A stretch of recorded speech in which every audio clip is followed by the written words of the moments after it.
All right. Looking good. Receiving content. Okay.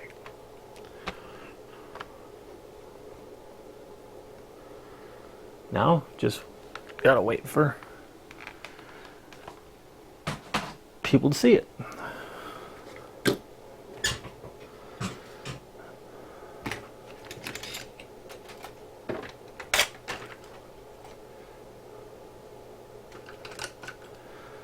Okay. Gotta rearrange my screens here on the computer. Alright. There we go. Buzz buzz. Okay. Okay.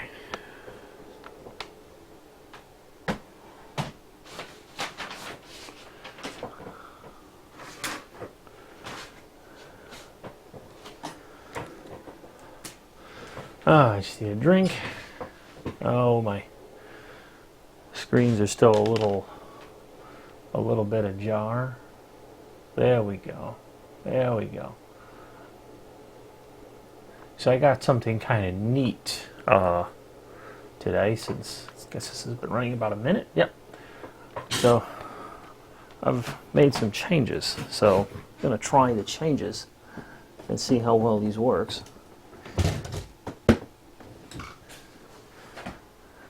Gotta get my drink.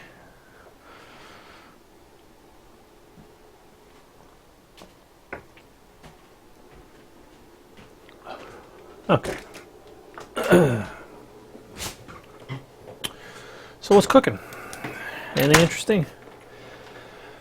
Just was playing around with a PC-122 again, and finding out that a lot of the issues with this thing, I think, are the varactor diode that's in here.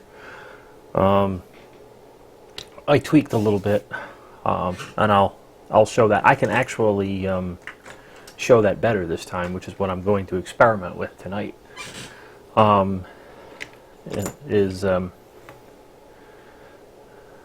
Yeah, be able to see it, I think. So anyways, just sort of clean things up a little bit. And I fixed my board, since I killed one of the bits on the I/O expander. It's better to kill an I/O expander that costs $1 than to kill a microcontroller that costs $8. So that sort of worked out. So anyways, I've got this nifty little thing here that I think is going to work, and you guys are going to have to tell me how well this works. So watch this. Alright, so upper left hand screen, if it's working, you guys should see my scope screen. I don't know how good you can see it. You'll have to tell me. But that's the feed from the scope.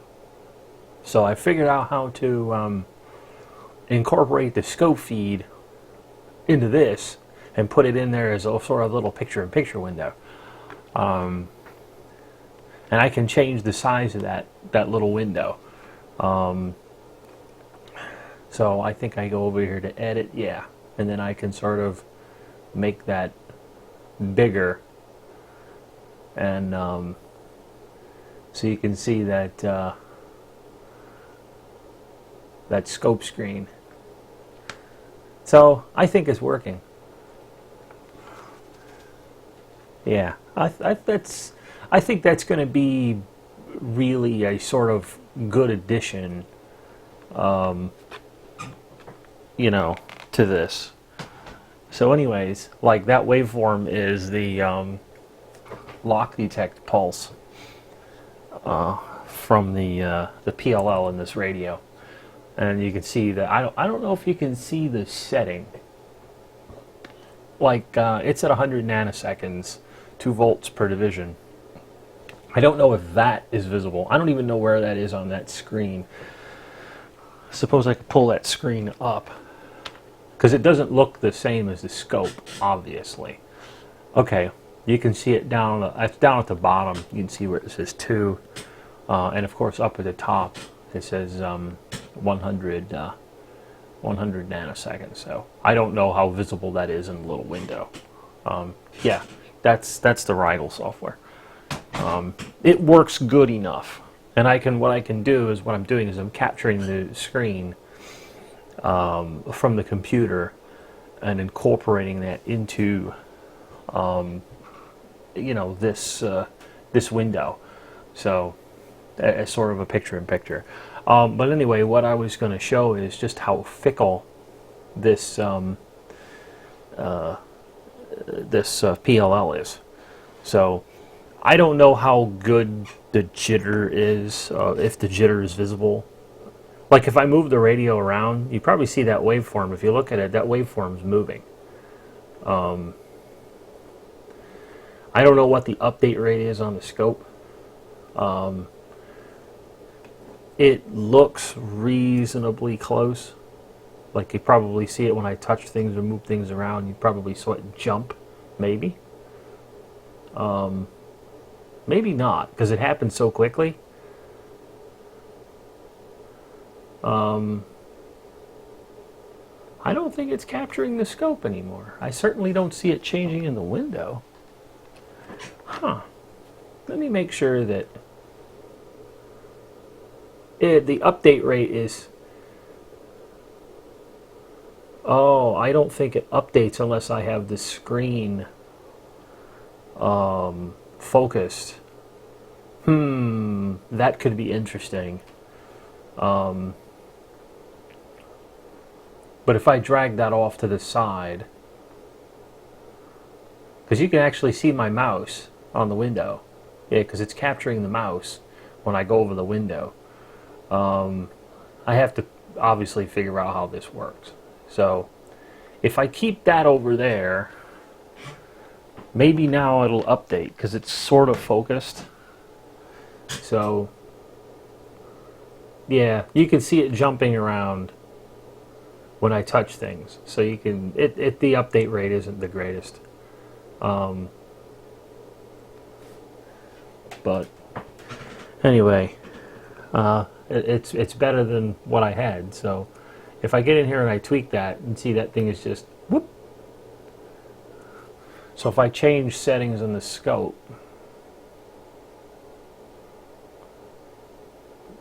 I mean I think it's reasonably okay. I'm sure you probably can't see those fine pulses. Actually, it looks like it's gone completely wonky. I guess the Rigel software is not all that it is cracked up to be, because it's just gone like, that is not what is on the scope. That is not what's there. Wow. That's completely... I just don't think it can talk to it fast enough. Maybe I need to use Ethernet on the scope instead of the USB, because I am using the USB interface, and I'm guessing the USB interface with everything that's going on the computer, with the camera and the keyboard and the peripherals I got connected to it, it just simply can't update fast enough. So I guess what I need to do is I need to probably should pull proper Ethernet to this bench, because there's no Ethernet on this side of the room. On the other side of the room, there's it's just a shit ton of Ethernet ports, but over here I've got none. But anyway, that is not what is on the screen. Now that is what's on the screen. But and that is what's on the screen. But yeah, I don't know. So anyways, I'll leave it there. It's something to play around with and try to work out. So anyways, that's the lock detect line from the PLL. And this thing is sort of fickle. Like if I get my hand in there, you probably see it moving around, like, and I'm not touching anything. Like my hand, I'm just moving my hand around in the VCO, You see how just absolutely sensitive this VCO is. Like, I'm just moving my hand around in there, and if I get close and I start capacitively coupling into that thing, you can see that thing, that lock detect pulse getting wider. Whoa, right there. Yeah, you can really see that thing jumping. So, yeah. So, anyways, what I wanted to, what I'm going to want to play around with this radio is, first of all, this board that's sticking up, I've got a redesigned board, and I'm going to, you know, it just another thing like this, basically. Prototype, plug it in, keep everything as short as possible. You know, pay attention to, you know, stuff instead of having these wires hanging in the air, stuff like that. So anyways, what I want to do though is take this sort of bodge thing and transplant it into a 29 and see how that's going to go. So it'll either work or it won't. And I've got a whole bunch of varactor diodes off of DigiKey. So I actually tried a varactor that I had, that I did find around here. I've got some of one type. They are FV1043s. I tried it for grids. It really didn't work. I also increased the capacitance of, oh, what capacitor is that? Let me get the diagram. There it is. C72. I ripped that out and I made a cap because I was in here tinkering around with my cap box and trying to find something reasonable, and I ended up sticking a what did I stick in here? A couple of watts in parallel, because when you put caps in parallel, they sort of add together. You know, two caps in parallel, you add them together. Unlike resistors where you divide the values if they're the same. I ended up with something like 110 puff, which seemed to be fairly stable. So I've got something that equates to about 110 puff in there. So, anyways, so I'm going to get this out. Turn this thing off and on because it's gone to sleep. Still haven't sorted that out. It's getting annoying to the point though where, yeah, I'm gonna go crazy. But anyways, so I'm gonna get this power cable out of this radio whenever it gets hot enough to do that, of course. Come on, you can do it. Sometime today. All right.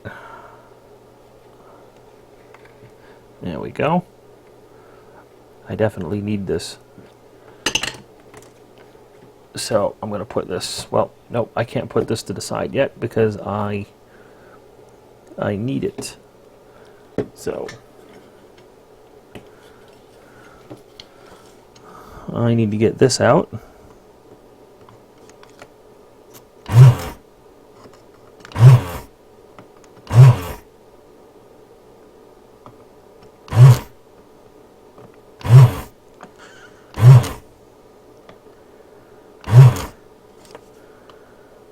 All right, a couple more.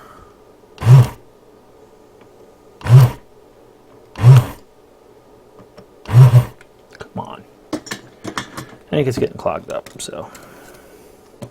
Nope, it's out.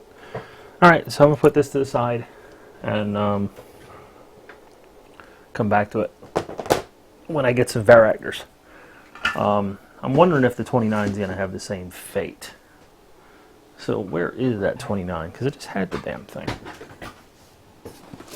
Oh, it's running away from me. It knows I'm about to do horrible experiments to it. And it's screaming, "Save me." Oh, okay, there it is. I took it across the road. Yeah, it's saying, "Save me. You're about to do horrible experiments to me, and I don't want you to." So here's the 29. Not sure what that baud resistor was for. That was probably me trying to do the same trick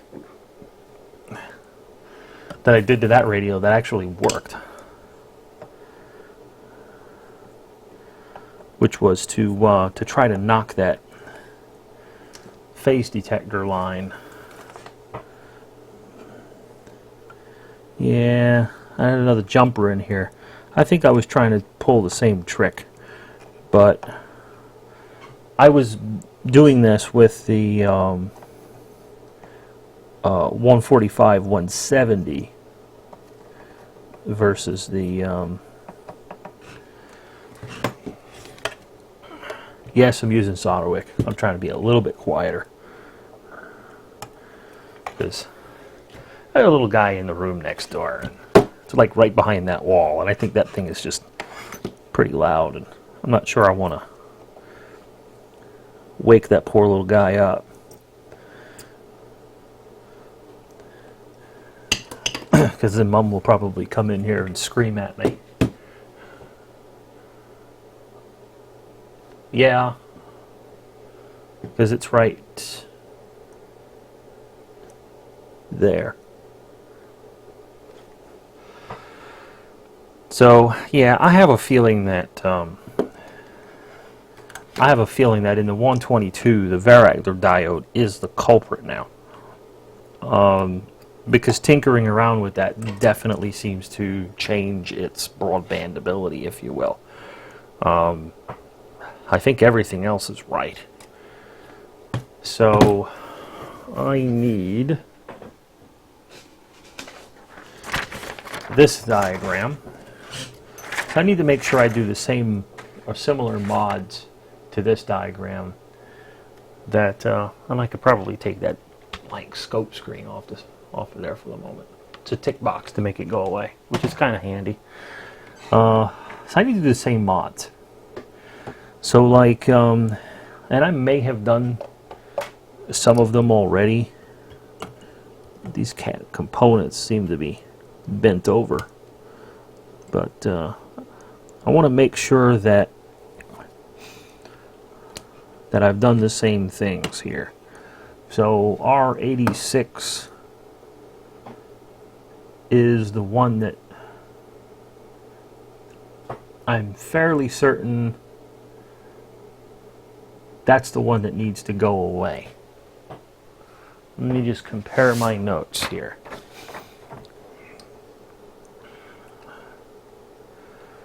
'87,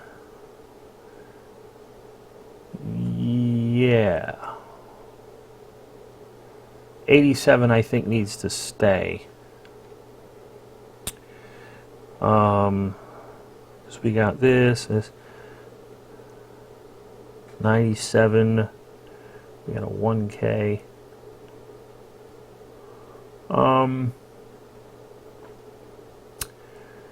Jury's out. 87 might have to, yeah, 87 needs to go, and 86, well, 87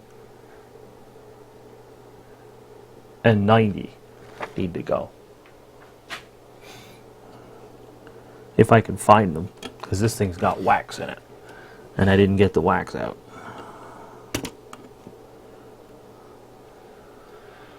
Oh, let's see. Well, there's 87. I see it right there, actually.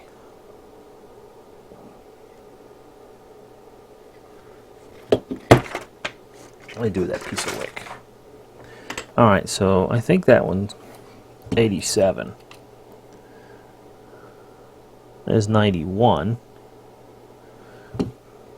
Well, they're going to both be off of 19, which is going to be 4, 8, 11, 12, 13, 14, 15, 16, 17. Oh, hole's a little.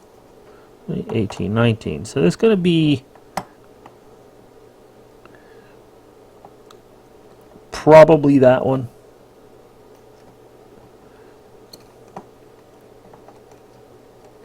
And that one.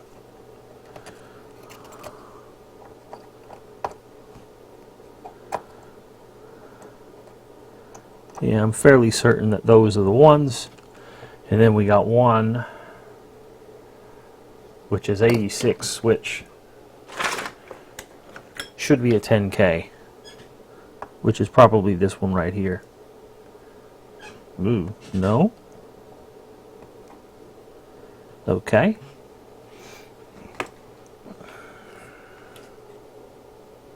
Oh, well. No. That's the 2.2. So that's 87. I have no idea what that one is. Is this the... That's the 10K. Okay, so it's that one needs to go back. It's the other one.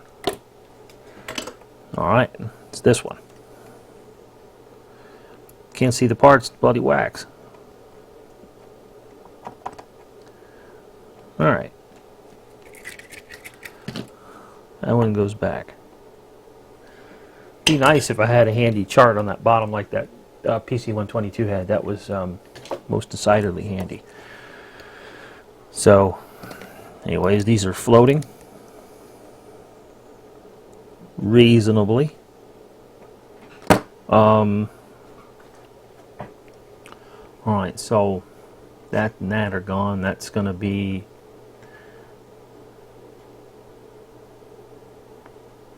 I don't know about this. Yeah, I don't know about this. I think 87 is going to end up back in the radio. I do, but I gotta go print it. And I'm just sort of, I guess for lack of a better way of putting it, in sort of lazy mode, if you will. So, I don't want to go over there. I can, but hell with it. If I need it, I think I can muddle through it for the moment, so.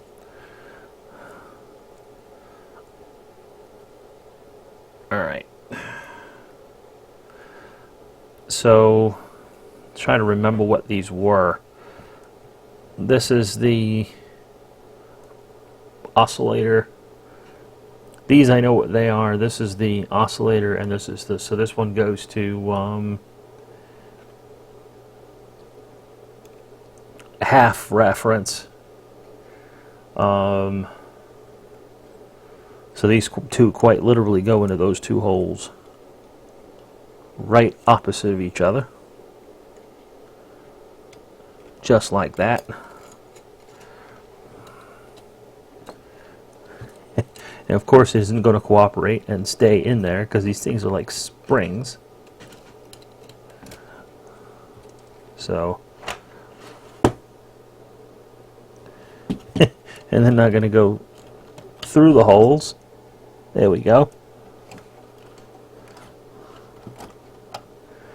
Lay it on it, it will spring load itself in there. There we go. Alright, so there's the first two.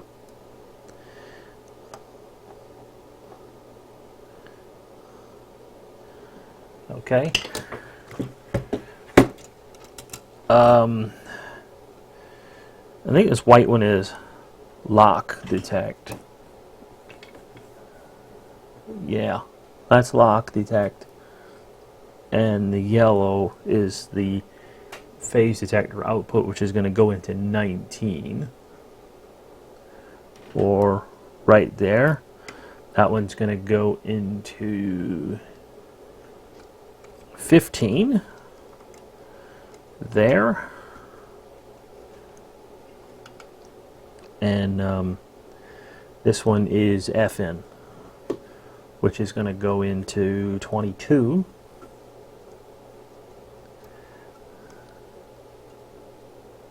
Basically, it's going to go into the same places that the that it went in the other radio.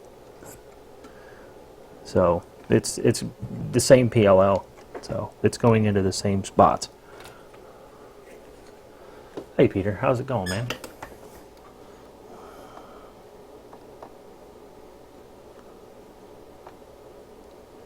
Better down under than in the United States, I can assure you.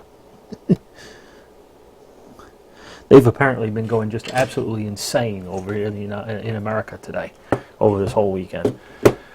Absolutely insane.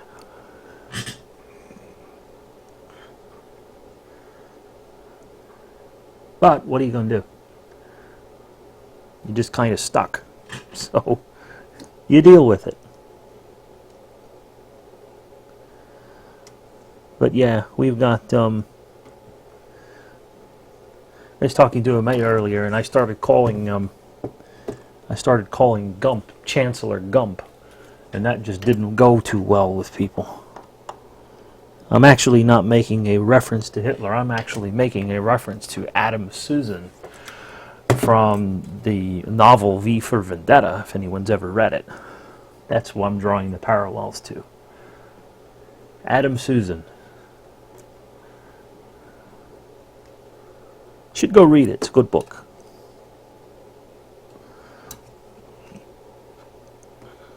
It's probably on the bestsellers list now. I heard that 1984 is on the bestsellers list now, incidentally, which is interesting.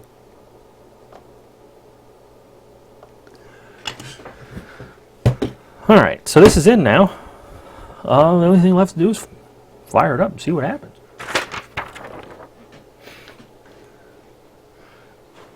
Yeah, but you know, the problem with America is they're going to go forum shop. They're going to go, okay, well, they're going to go get a judge that's going to say okay to it. Then they're going to go get another judge that says no. And then they're going to go get another judge that says okay. And then it'll be... It's kind of sort of hit me personally because I've actually got a friend of mine who's actually is a Yank. And he's been exiled to Canada. He went to Canada. Well, he's living in Canada. He's got a job in there. Actually, got two buds of mine that are living in Canada, incidentally. And he wanted to come back to visit his, to see his parents. And they asked him at the border if he was a Trump supporter, and then when he told them no, they detained him for a few hours and then refused him entry into the United States. Yeah, that's the kind of shit that's going on. If you don't support Trump, they're not allowing you in the country. Welcome to the fascist states of America, people.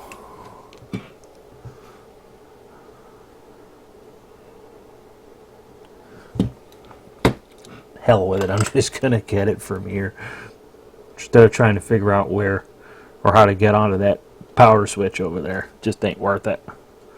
And I got another point here.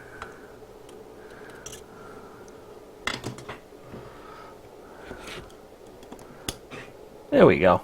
Now, so we plug that into there.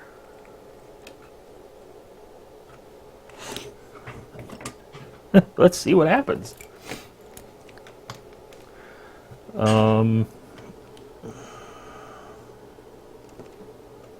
It's either going to work or not. I'm hoping it does. That would be really cool if it just works. Let's give that a sensible channel, shall we? Alright, so I should probably turn on the scope so you guys can see this. The finger? Well, he would be the head. Yeah, he would be the head. The scope waveform is not what's on the... It is not what's on the screen. Oh, wow. That's not going to be very useful. Oh, shit. It's locked. Check that shit out.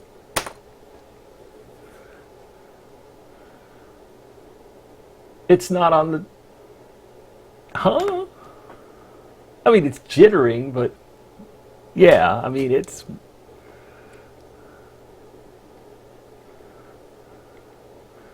I got to put my resistor. Whoa, there you go.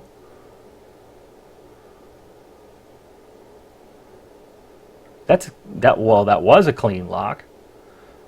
Whoa. Yeah, it's affected by there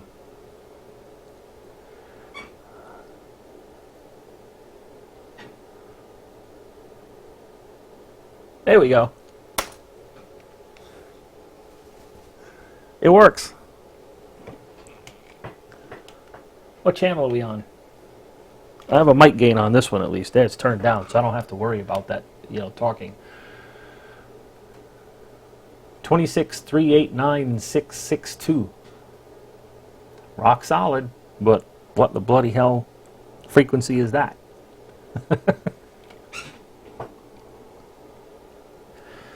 I'm sure that something somewhere has to be tuned. Yeah, you see what happens when I change channels. It goes into jitter hell. However, I didn't put the 4.7K resistor on this one.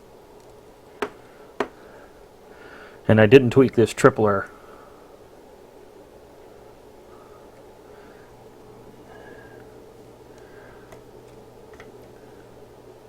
Oh, actually, that's the one that tunes the...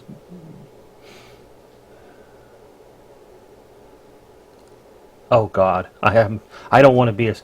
they've got some Secret Service. I mean, I know you probably don't have the news very much in Aussie.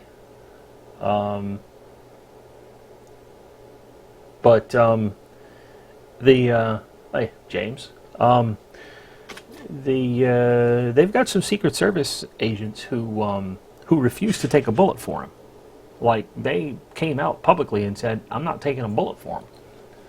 And that's rather interesting stuff. So I think this 10.24 megahertz is off, which I think this is the one that adjusts it. Yes.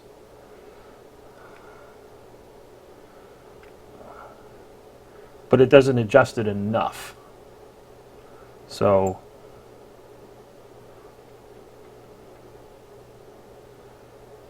I wonder why that is. Oh.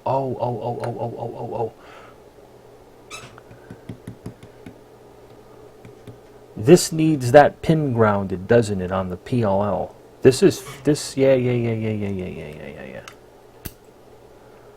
Everybody's favorite Palm isn't around. He'll watch it later, and then he'll be like, "You gotta ground that pin!" He'll be screaming at the computer. Well, there's nothing wrong with watching how this stuff is done. Like, how this stuff is conjured up. So when people come up with these weird and wonderful things that people get put in their radio, this is actually what's going on. Somebody sits there and tinkers with it for a while and tinkers with it, and they figure it out, how to do it. Some of us have a little bit more of a, we can guess a little bit more than others can, which is all fine and good. Anyway, the thing was, this was needed to be 5 kilohertz. Which is probably one reason why it was acting stupid.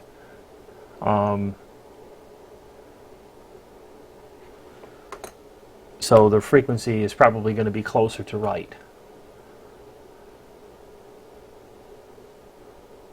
It's like rolling around. Why? Is it not close enough to being locked? This is really fickle, this thing. It's like the PC-122. It was really fickle.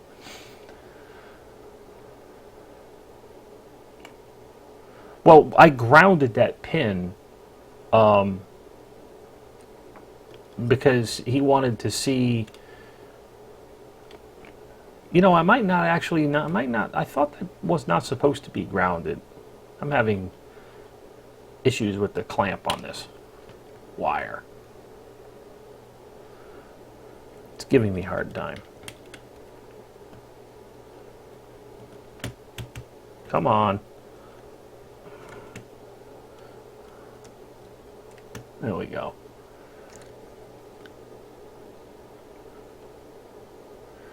The stability right now is probably the lack of that 4.7K resistor I had on the other radio that I did to. Yes. So I'm wondering if it's actually correct for FCC. All right, I need a 4.K resistor. 4.7K rather.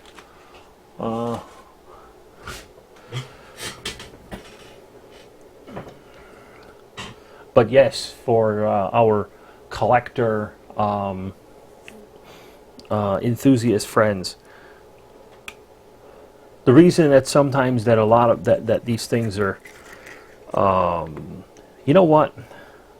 That's another case of I don't think there's a very good loop filter in place right now, because I think there's some sketchiness there. This does not power off when I turn the radio off, so I need to be very careful of that. So I had a resistor from the phase detector output to ground, which was 19, which is right there.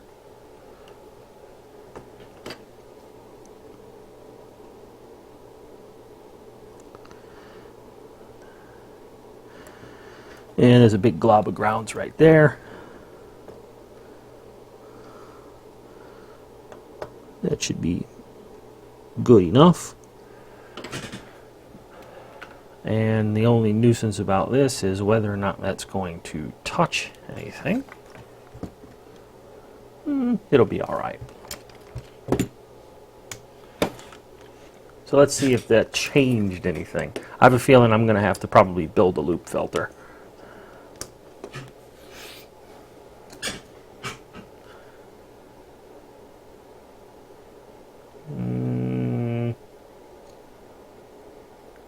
That's the wrong way. Oh. Helps to put it reasonable.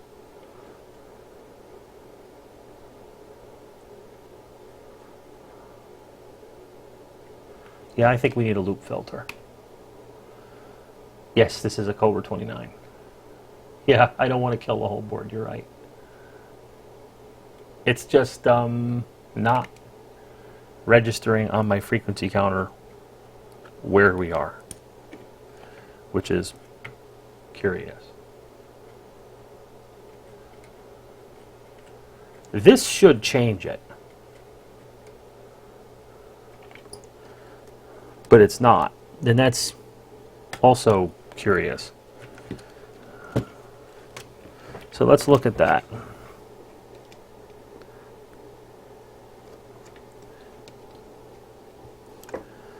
All right.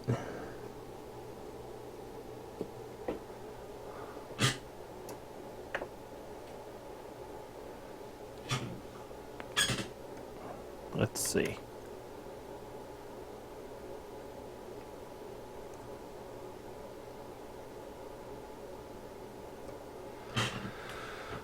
All right.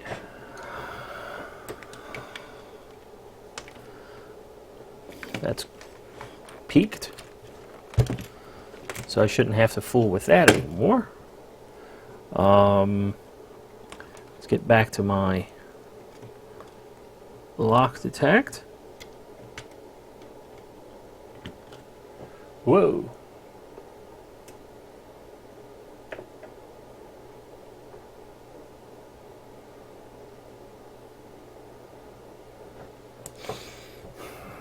It's definitely not happy.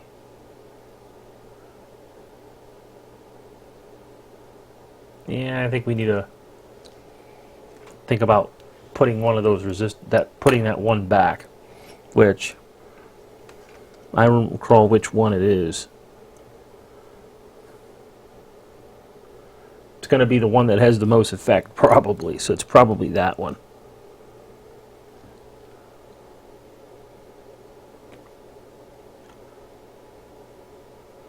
Yep. See? Yep, that's the one. We need that one back.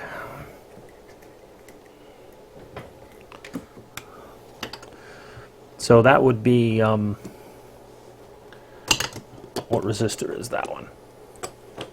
See if I can't figure it out, because I want to try to, you know, note this down. That's going to be, what is it? 87? I'm pretty sure it should be, where is that diagram? Yeah, it should be 87. Because we're adding the 2.2 and the 10 mic and the 393 puff, I guess it is. Let's see if that's the one. Yep, that's it. 87.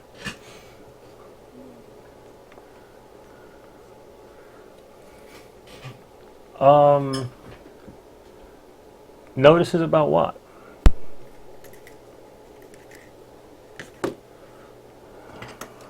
About doing these streams?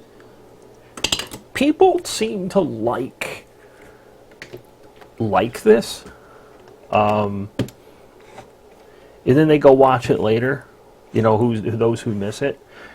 And then I usually get an email or 2 or 3 from people who are like, "Oh, I missed it. I'm sorry I missed it." It's like, there's really no need to apologize. I'm sorry you missed it, I guess. All right, so why are we rolling nuts like that?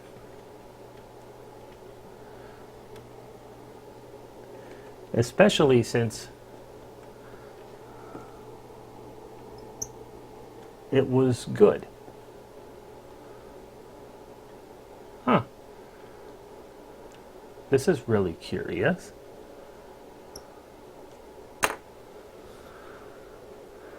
Huh. What is going on here?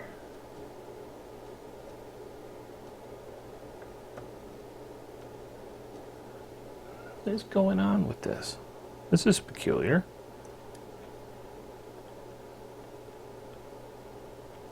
That's, oh, well, the radio is off. Jeez, man. I gotta get a grip. It's not gonna work if the radio is off. Put that back. There we go.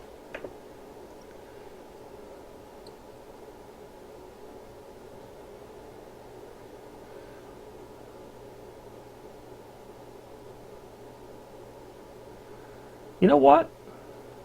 This appears easier to tweak now than by far.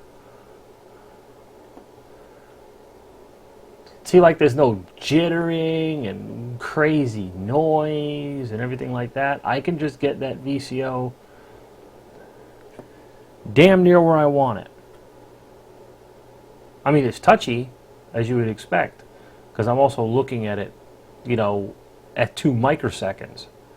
You know, I mean, that is a really, really, look at that. I mean, that is a really narrow pulse.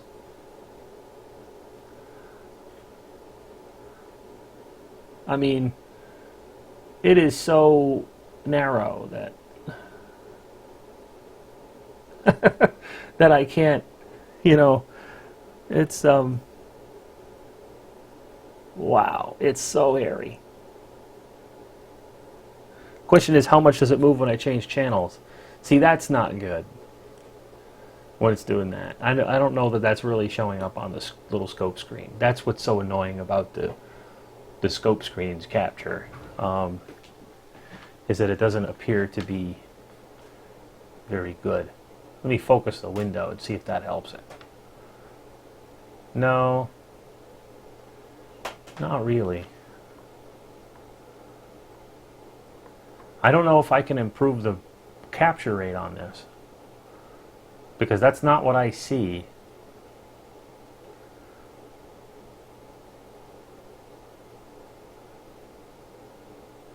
I even do a single shot capture and It's still not the same thing. I'm going to have to look into that to see what's up with it. Whoa, that's not what I wanted to do. Anyway, so Dynamite's down good. What channel are we on? We're somewhere my counter can't read, and I don't understand that. Why I'm having so much of an issue with my counter not picking this up. My counter is just like misbehaving totally. So there must be something wrong with my my sniffer in my dummy load.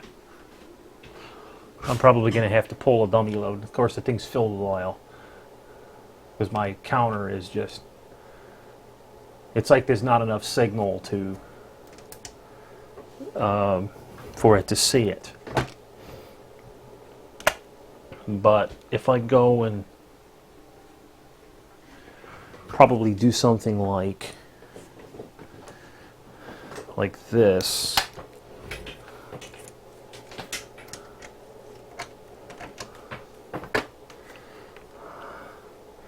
the old sniffer trick.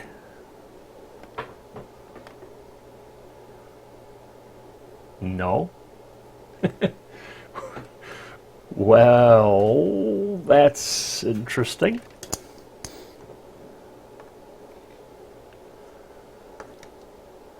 I just lay it next to the wire. 19 meg. This is crazy.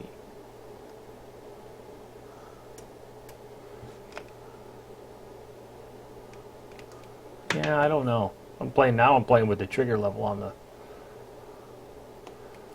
on the counter.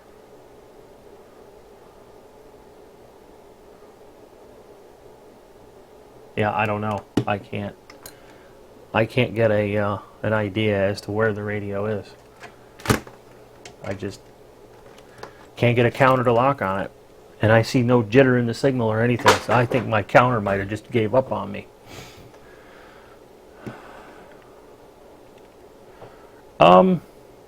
A cheap one. When you ask about a scope, a cheap one. And the reason that I say that is because you don't need anything like what I got up here. You don't need that. I mean, this is, like an $1,800 scope. You don't need that. Find like a,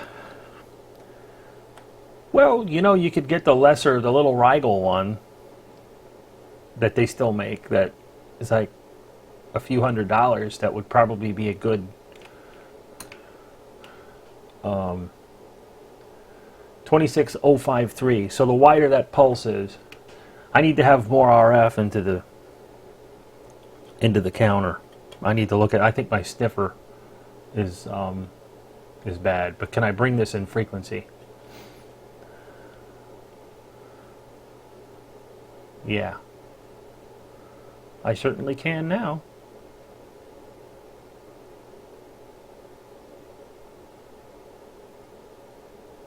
Really good in frequency too. I mean, well, I had it good. I had it 1 hertz out. And that's 5 hertz. That's 5 hertz the other way. 4 hertz, 3 hertz. Ah, I jerked too much. This is one of those tongue at the right angle adjustments. 2605500. I cannot believe that I got it.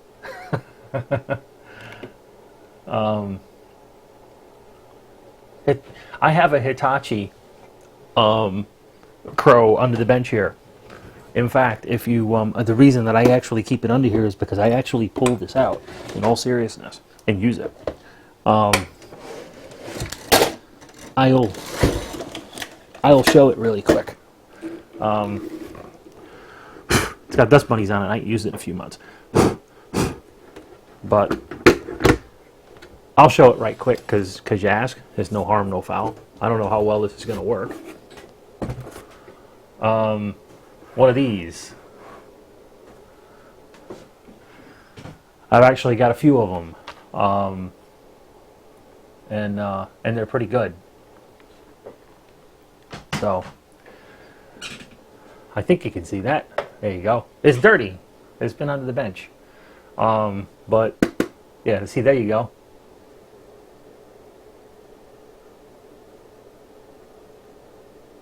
I couldn't write "clean me" on it, but anyway. Yes. I used the scope. That's why it's here. It sits under the bench. I actually, yes, you want a dust-free one.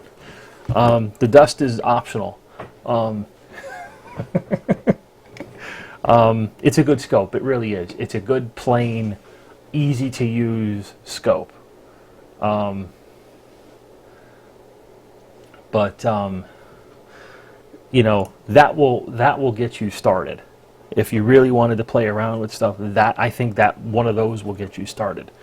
I think you can get them on eBay on the cheap. Just take a quick look. What?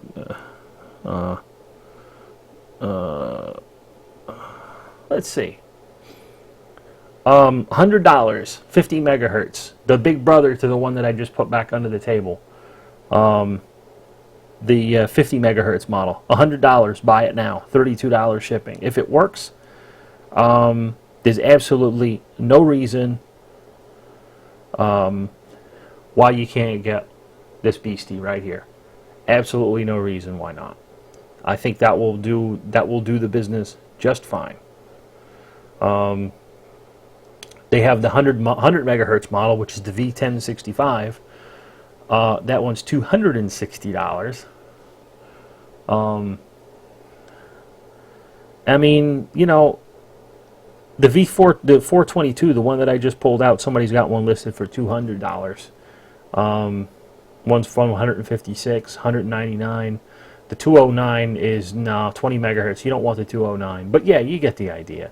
You look on eBay, Hitachis are good. Those Hitachis are a good scope. Oh, bloody hell, I closed it up on you. Hang on. I just looked on eBay for Hitachi scope. I didn't even use, you know, anything. I didn't use like Hitachi oscilloscope. What you want to do, though, in all seriousness, when you're looking at these eBay listings, is find one where you see a picture of the trace. You don't want to buy a scope. Here's a 600 megahertz scope, the V650, or 60 megahertz rather, the even bigger brother to it. For 102, that's a buy it now, and $25 shipping. You just look around. Look for one where you see them where they fired it up or they say that it's working or something, but preferably look for one that you see the trace in the picture. That's just my argument there. Old B&K, yeah. But yeah, you look around, you find them. A V1085. What,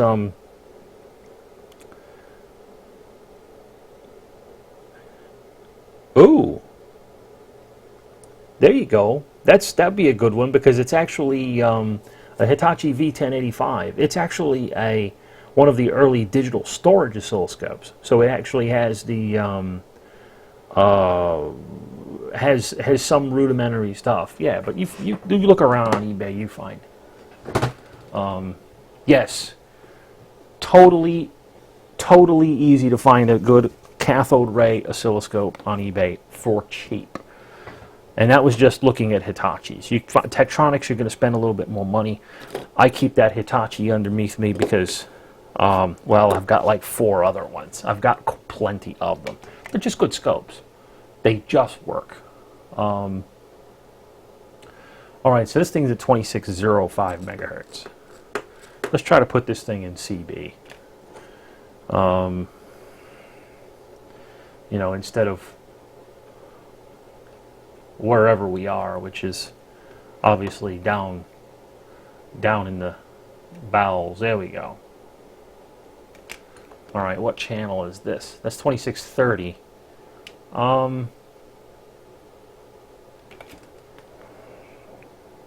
Do I really need the... Something's telling me the jumper is causing me issues. I'm not entirely sure if the jumper should be there.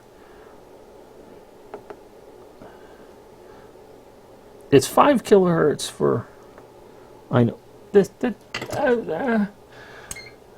I need to reset that. I need to just get rid of it. I just want to pick up my iron and have it hot. Oh, man. Anyways, so yes, James, I hope that answered your question. You know, ask away. You got any other questions? You know, while you got a bunch of us here and, you know, we can answer questions by all means. I mean, someone emailed me and they asked me, you know, like what the rules were. What do you mean once I emailed this? What mean the rules? Well, I was watching and I didn't know if I should ask a question. Ask questions.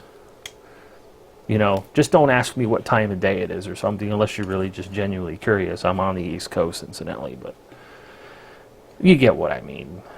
If you ask me the meaning of life, I'm probably going to be like, go see your shrink. Because I can't help you with that question. But if you want to know something reasonable, I don't have a problem with that. But what's the meaning of life? No. You don't buy a scope and then just run it and start doing full alignments. My suggestion would be this. You get a scope, you go on eBay, and you find you broken radio. Yeah, we're talking about radios, we're talking about repair and modification. This is sort of what we're doing here. I'm actually trying my damnedest to hack at one. And it looks like this one's responding a lot better than the PC-122 was, except now this thing is... Now I don't know if I can trim this thing on frequency or not. 5 kilohertz, okay? When I had it set for 5 kilohertz steps, it seemed to work fine. Now that it's 10 kilohertz steps, it seems to be wrong. So every 2 channels is a, or every two divider encodes is a channel. With 5 kilohertz steps, well, that's with 5 kilohertz steps. With 10 kilohertz steps, every encode up is one channel. So, but yeah, anyway, you find a broken radio. So you spend $20 on it. Find it's broken. Choose the scope to figure out why it's broken. Get you a good, decent multimeter. You don't have to buy anything really outlandish. You don't need a $400 or $500 meter like this Fluke. TX is 455 kilohertz off. Yes.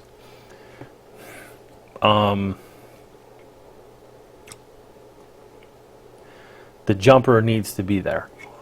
I can't bring it in frequency without it. So I have a feeling that the jumper is necessary. What I should probably do is look for an encode table for a Cobra 29. That will tell me immediately if their channel selector is going up by a binary, going up by 2 instead of by 1. You know, so you might have 3000, then 3002, 3004, 3006, 3008, so on and so forth. If it's going up by 2 instead of 1. Come on. Can't seem to get that thing soldered. So many bodges. Okay, turn on the radio again. And now it's, of course, off in space. There we go. Whoop. Where are we? What channel is that? We're down 26303. So if I tweak this again, I should be able to get it on 305 very easily. There you go. Just get it reasonably close. 26305001. I think that's close enough now.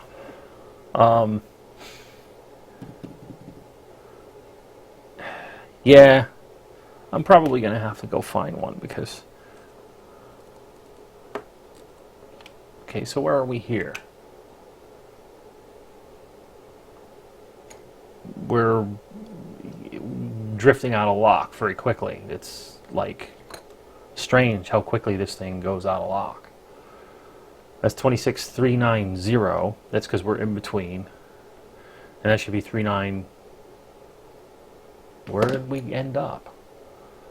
This thing's touchy.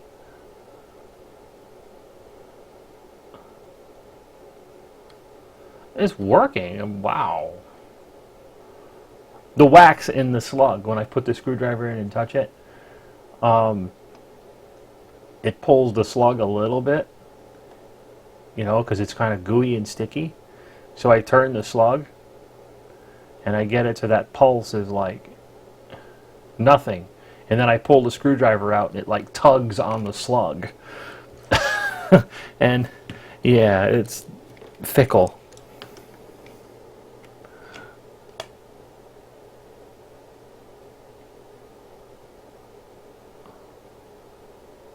Yeah, it's really touchy. So much gunk in there, in that can from the wax, sticking to the screwdriver.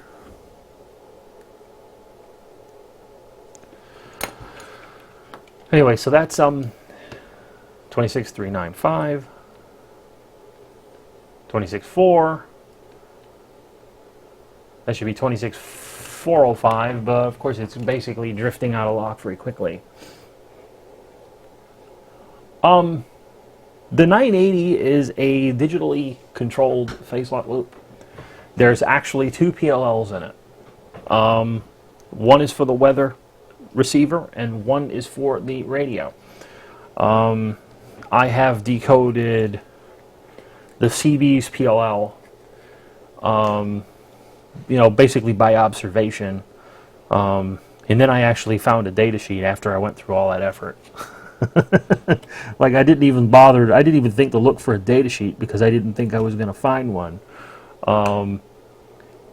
So I went at it and I didn't bother with a data sheet, and then I found the data sheet and I was like, oh. And then it answered some questions, of course, that I had about why it was doing what it was doing. So, but yeah, the 980's PLL is actually really cool as far as a PLL is concerned. It's probably one of the better PLLs out there, even though people probably will look at me and say that I'm nuts. Because of, oh, an 8719. No. Trust me when I tell you that that BU2630 is actually a pretty cool PLL chip. It's a dual PLL. And I bet the encodes for this radio were high.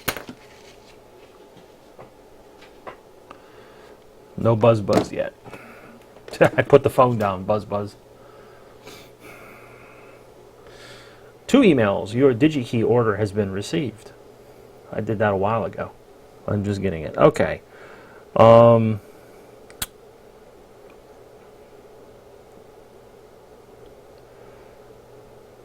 that's low.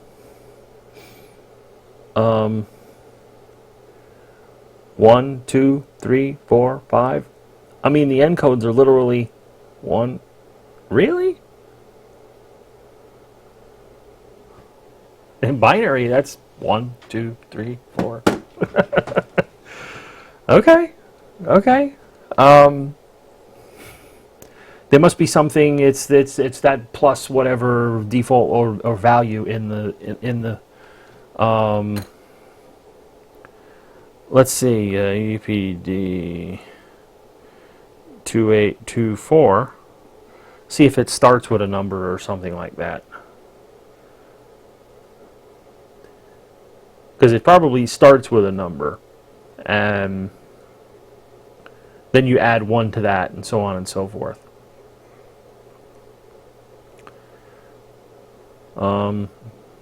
Not finding anything. No,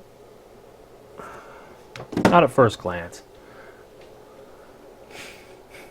29 GTL? Oh, well.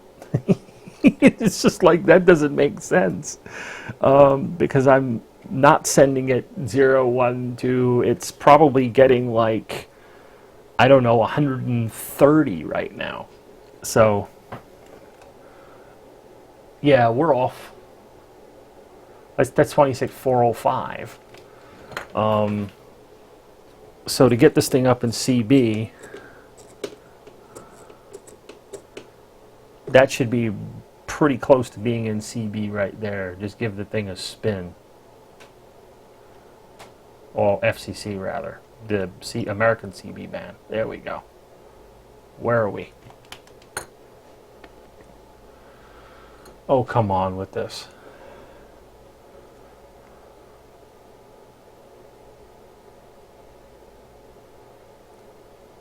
That was channel 2, I think. Nope, channel 4.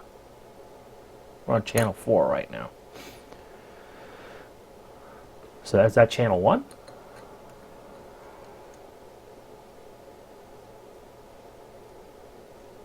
Huh, I don't know. It's so touchy, this thing. Like, it is so touchy. 2701. No, that wouldn't be. That's right, because I've got to think about it in terms of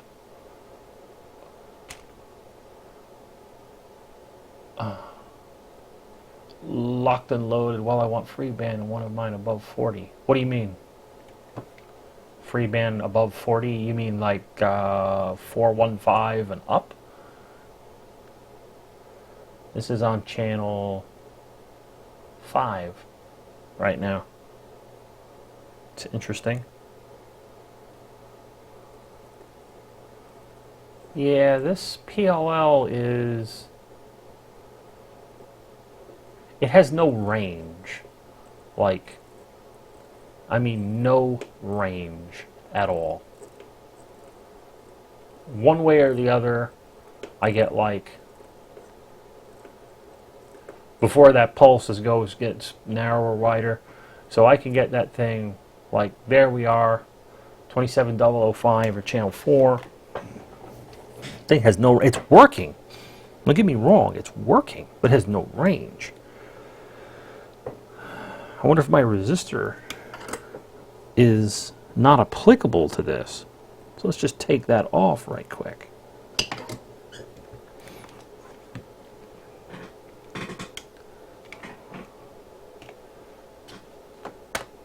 Of course, it's, you know, going completely haywire.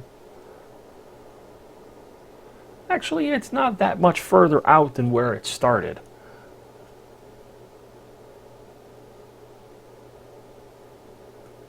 Whoa. There we go. Okay, so we're good.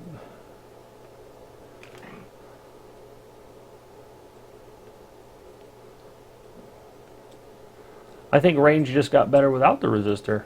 It did.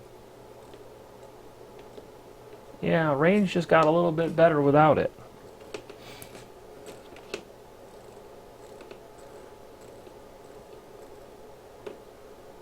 Yeah, so that's perfectly locked on whatever channel I tuned it for. And then I start going...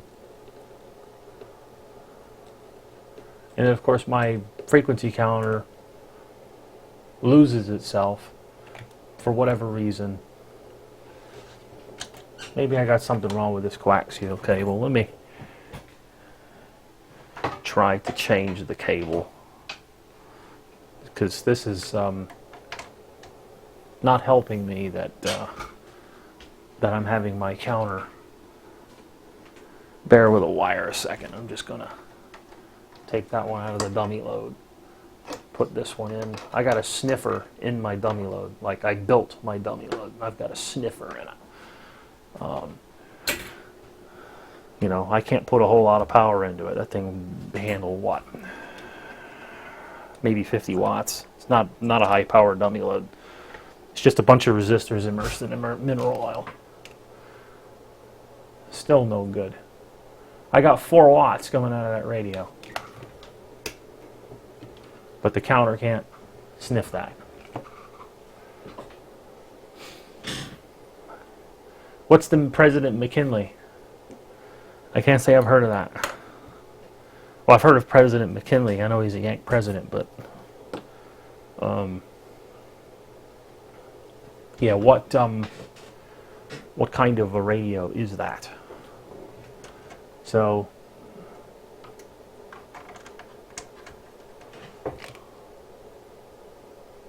maybe the front end on my counter is shot. Maybe I goosed it and don't know it. You know, maybe I goosed the front end of the counter. This is unfortunate. Yeah, because I mean it's showing 15 megahertz. The other thing is it could be that, and I didn't think about this until just now, this radio may be this may be harmonic rich, and the counter is just locking on to some harmonic. So, since I know it's not my cable, let me put my other one back. I'm going to put it in the spectrum analyzer and look and see what we got. I think it could be harmonic rich, and the counter is just locking on to something it sees in the signal and not what I want. So we're going to give that a go, and we're going to take a peek and see if we are harmonic rich. So if we are, that would explain why my counter is going completely nuts trying to read this thing.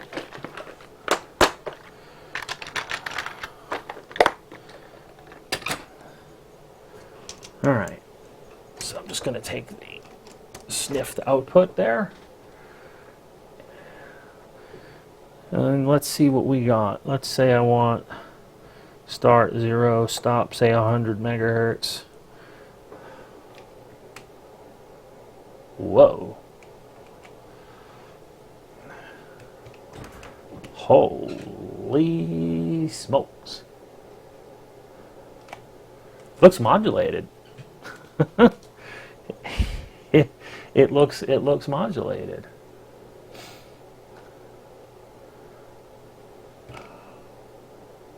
I mean, it looks modulated. That may be why the scope can't lock onto it. It's like squealing or something.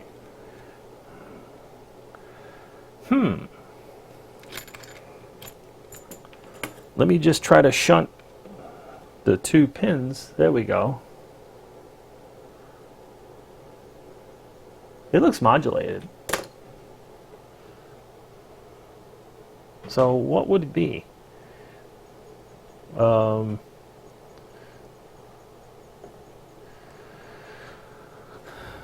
doing that didn't help, so.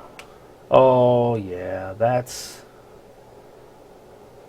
really bad right there.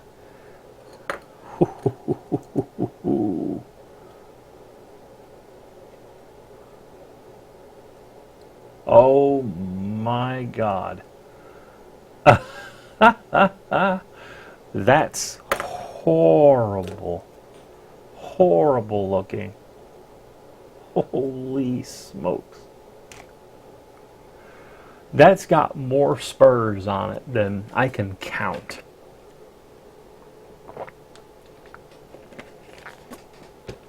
It looks like a porcupine. That's phase noise hell right there is what it is. Which one's L18?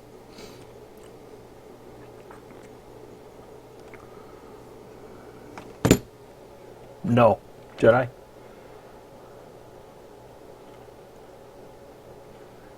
It doesn't do anything.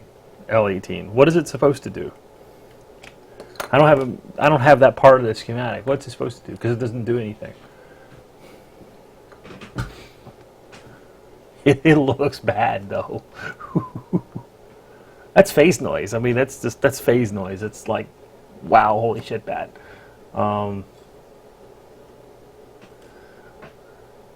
That's not usable. I wouldn't put that on the air. I mean, yeah, it might be on frequency, but it's also harmonic rich about, I'd have to say, at least 2 megahertz in either direction. It's bad. I'm telling you, it's bad. I mean, it's bad.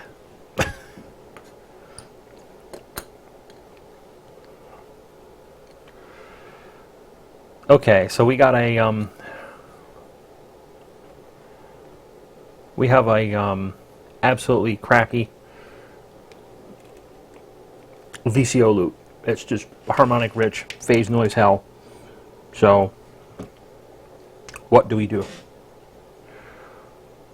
Well, we try to figure it out. We need a loop filter. We need a better loop filter. That's what we need. So let's look at this. I don't have anywhere to ground this.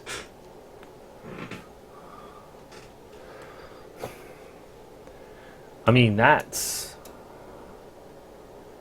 clean. I don't get it at all. I don't get that at all. It's not the feedback loop.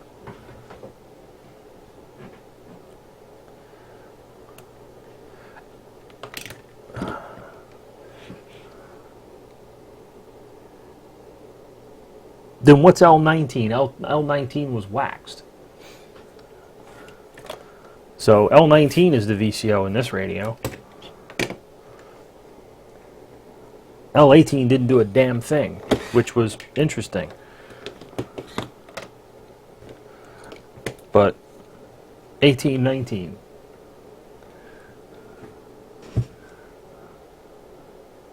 This one, obviously, that's VCO. Well, I mean, it's got wax. I could be making an ass out of you and me, but it's the only one waxed, so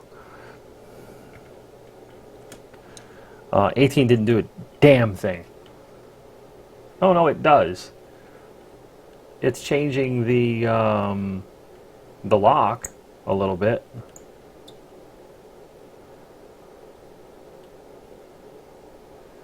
But as far as like output, it isn't changing output at all.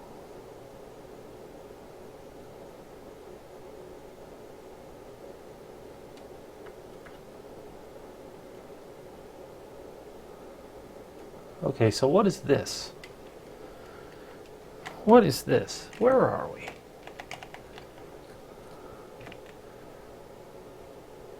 I don't know what in the world's going on in this.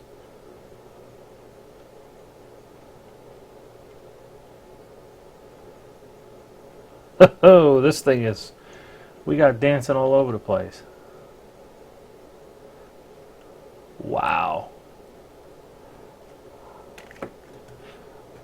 So how come I can't get this thing to lock anymore? I screwed around with that inductor and I think it probably screwed me up because... There we go.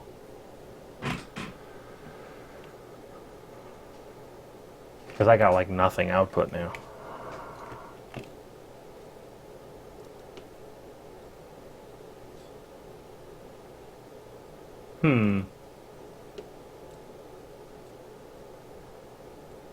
There we go. There's my harmonic rich signal again.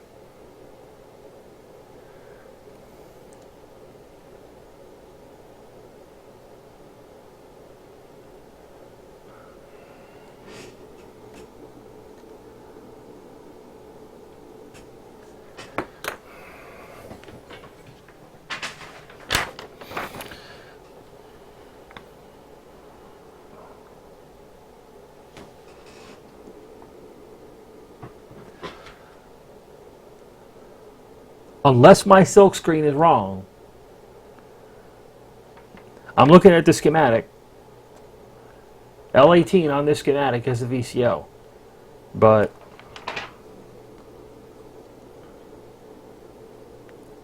that's not reality in this radio.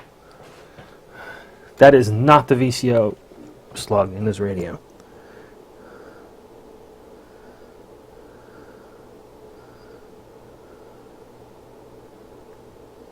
Well, where's the variator diode? Let's look at the variator diode. That's going to tell me everything.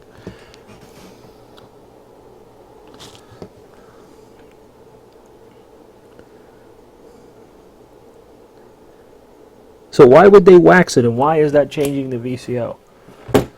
I don't get it. I'm having a hard time trying to follow this. Because this isn't changing a damn thing. There you go. I can take the slug completely out. There's the slug. Okay? Radio's still working, transmitting the whole 9 yards. Absolutely does nothing. Nothing. Radio is still locked, everything. The slug is right there. Go figure. I don't know what that can's doing. But it isn't doing a damn thing. It might be in the receiver, and that might be why it's not doing anything. In fact, I think it is in the receiver.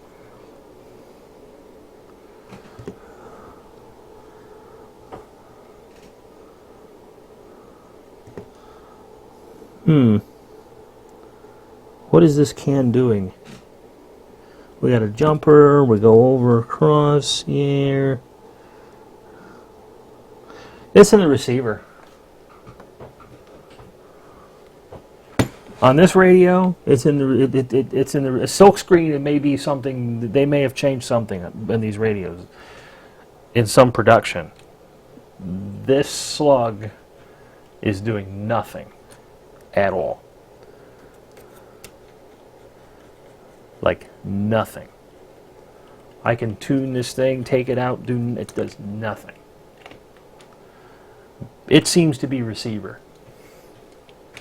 It's got a big long jumper that goes over here, and it goes over in the middle of the board. Right off of it. So it may be mixing for the receiver or something. I honestly don't know. The schematic says it should be the VCO, but it clearly, looking at the circuit in here, it can't possibly be the VCO.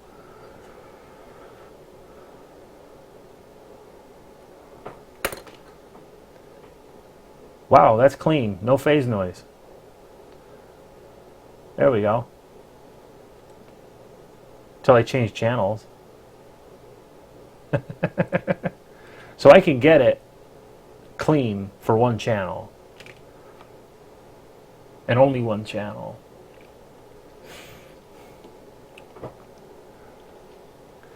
But yeah, I don't know what kind of hybrid radio I have that these things are backwards. Like this does nothing. I mean, I'm looking at the scope, it does nothing. Nada.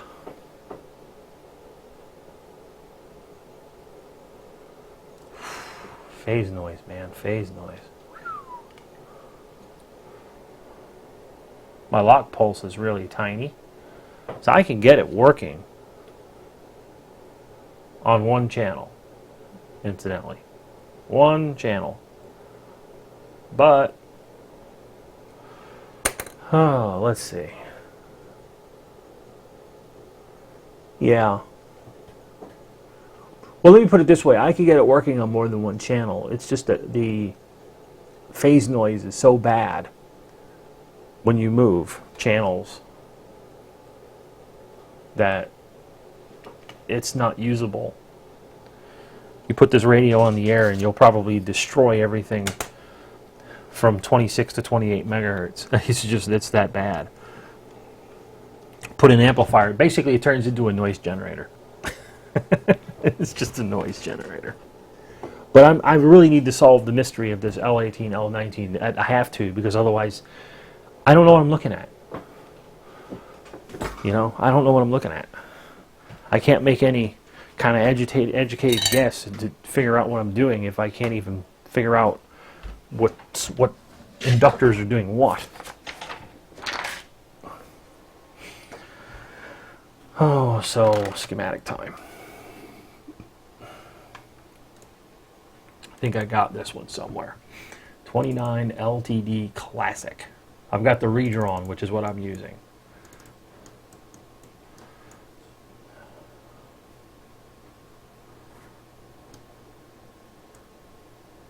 That's interesting. What is this doing?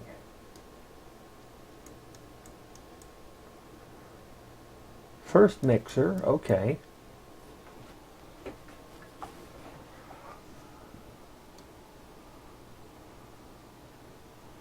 All right, so I'm going to print this section of the schematic out. Because now I'm even more confused. All right, current view. I'm even more confused. Looking at the internal diagram of the chip, you're right. 18 would be the VCO. Then why did they wax that one? Oopsie, when they put the radio together? Very possible. I got another one here. Let me look in that radio. Where's that other 29? There we go. I got the in pretty good nick 29. I'm just going to open this up really quick and see. Parallel another 47 puff. No, I did not.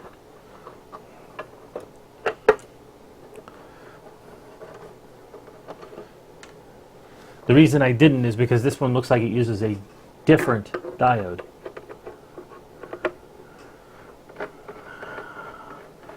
And when I looked at the specifications of this diode, they were a little better than the one. Oh, noise generator? No, actually noise generators are real. Here's a noise generator. Noise generator is a real piece of equipment. Okay, so here's another 29. Okay, and you see what they waxed. They waxed this one, and this one. But if this is the VCO, why didn't they wax this? And this is the 10.24 megahertz adjustment. Why didn't they wax this? I don't get that. On this radio, this one was waxed, but none of the other ones are waxed. So I'm confused now. This was manufactured January 2008. This one is September 2003. So this is a newer radio.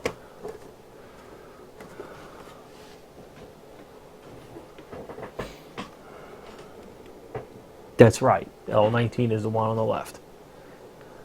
So what does the alignment instruction say? To adjust L19 for peak something. Where do I measure that peak something? Let's try just the alignment. What, align everything for peak something? Certainly that can't be true of a voltage controlled oscillator. That's going to be a more specific thing.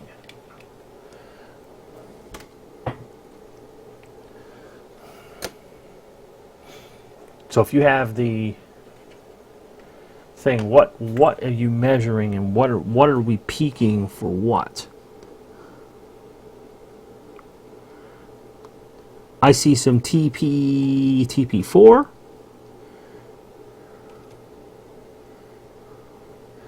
What is on TP4? Nothing. When I transmit, there's something there. A really shitty looking waveform, but that's probably because, yeah, it's impedance mismatch. 272501. Yeah, and I can peak that waveform with that slug. And with this one, I'm probably not going to change much of anything because, well,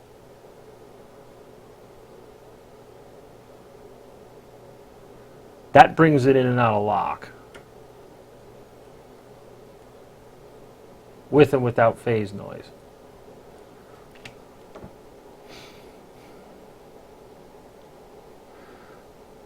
"19 is VCO voltage adjustment. Okay. 22 is adjusted for peak at TP11.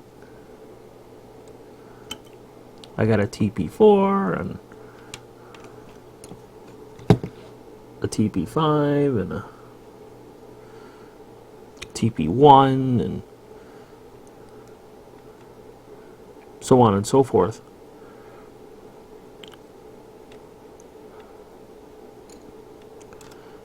This guy right here is TP5. It's a big long wire. That's a waveform.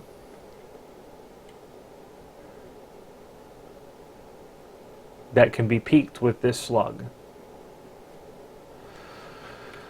This one I can't recall what it did. This one was our tripler. But this is measuring at 17.0098. And it changes with the 10.24, which it should.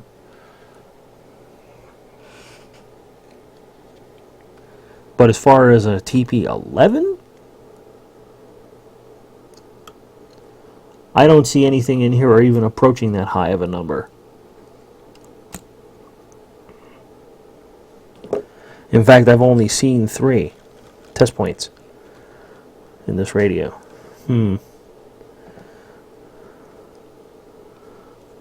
1, 4, 5. Certainly there's a 2 and a 3. Oh, there's 3. Okay, found 3.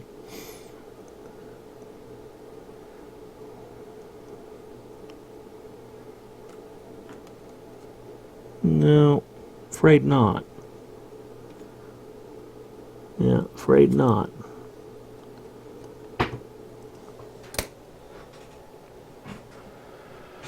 Well,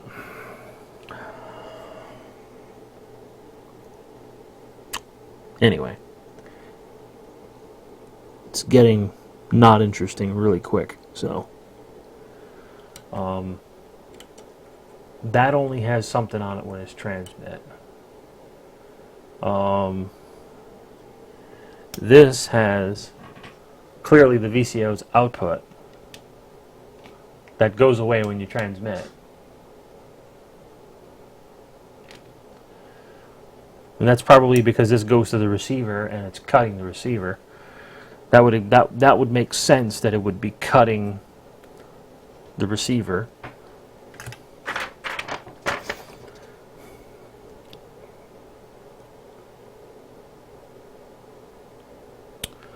So 21 is a mixer.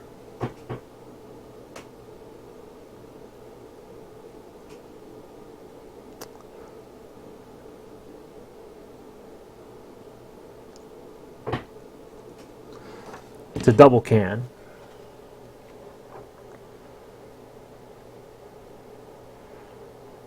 Um, 23 is our 10 megahertz, this one here, that gets mixed in with, where's the varactor diode? Nope, that's mixer. That's right. I'm looking at, I need to go back further. We got a varactor diode, we got an amplifier. Okay, we have a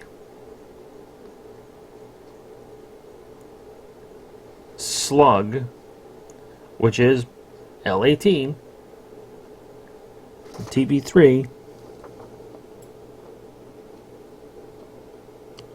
There it is.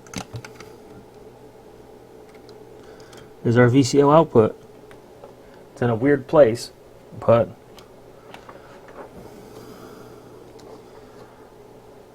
and it goes away when I transmit. Why is that? That's crazy. VCO goes away when I transmit.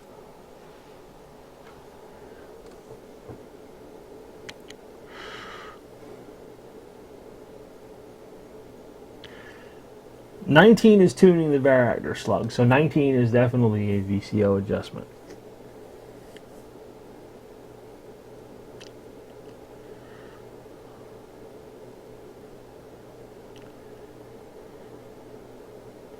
'19 is definitely going to be the adjustment that's right off the varactor. 18 is got a buffered VCO output. 18 is a VCO output. 19 is a VCO adjustment. That you can't deny that. That's why I'm confused. 19 is the VCO. That's the tuning slug for the varactor. Schematic don't lie unless R. Jackson drew this wrong.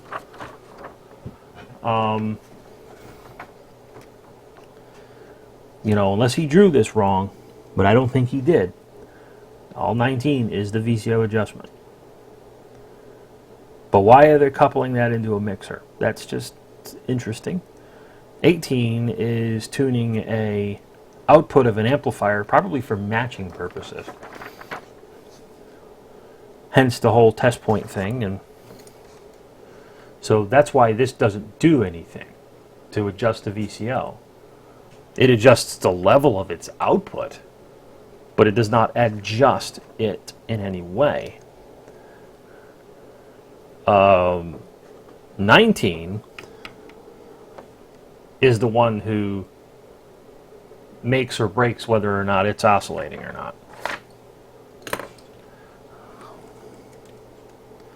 So somebody's information is wrong.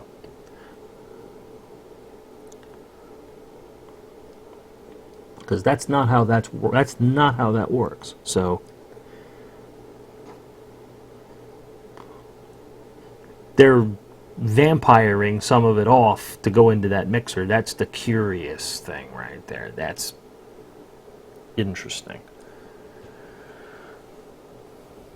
I wonder why that is. But anyway, I guess this is all academic. I need to try to figure out why I have such bad phase noise in this thing. As it's getting in.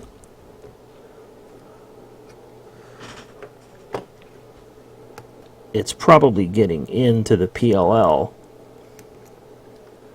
Alright, there's FN. It looks good too.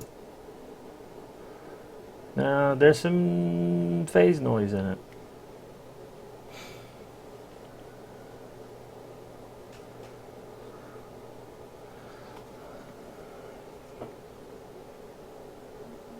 Come on, email. There we go. Okay.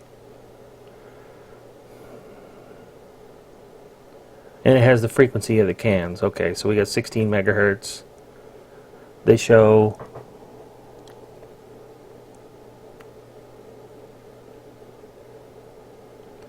it's a slightly different board, but it's close enough. Like the jumper wire and whatnot, they're backwards here. I mean, that's just layout differences.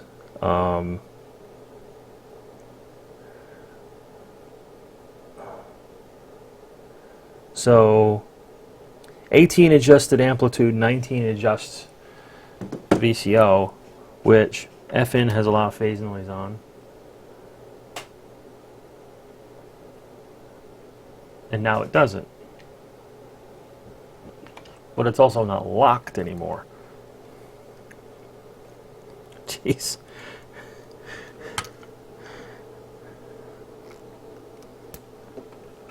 This is promising. I mean, it's just a matter of probably altering this loop filter.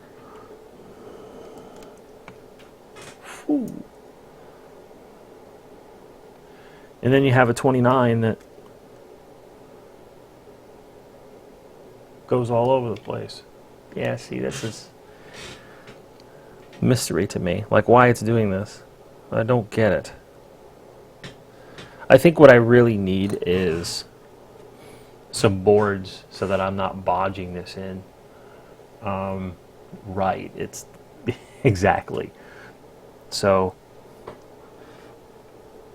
40 years definitely. There's definitely some layout differences. They definitely have revised the board a few times. So,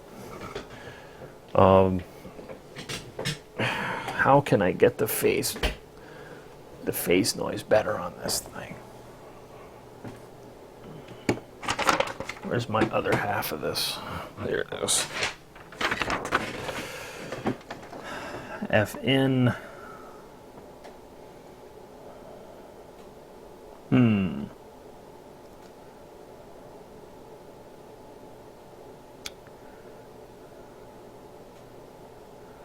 Well,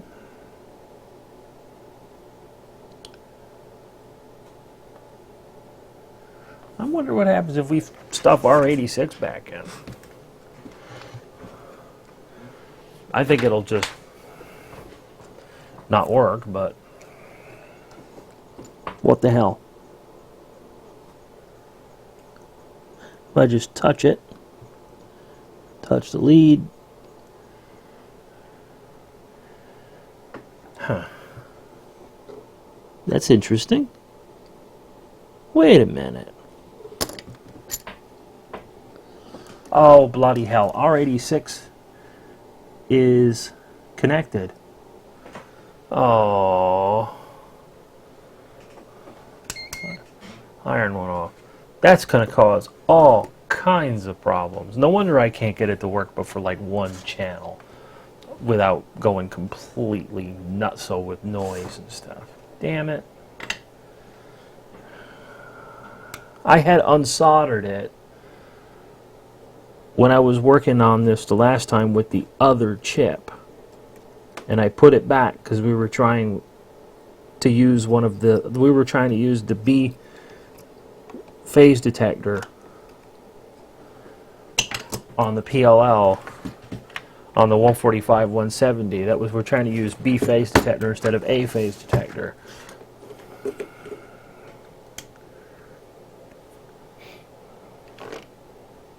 That's a lot cleaner. Damn it.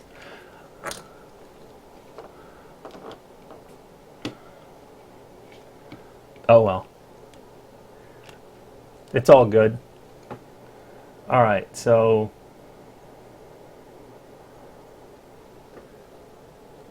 how far can we go now? Hey. Hey. We got no phase noise. We can't go very far, but we can go further. This might be a VCO adjustment now.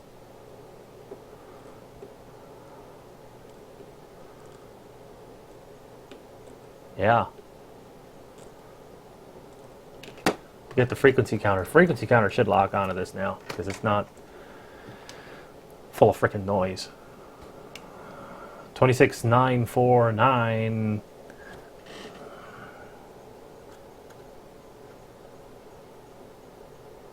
95951. Oh, actually, it should be 950. That's right, because I got the thing jumpered.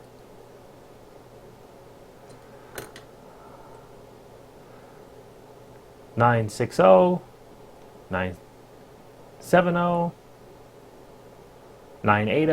Oh, it's jumping 10 kilohertz steps. But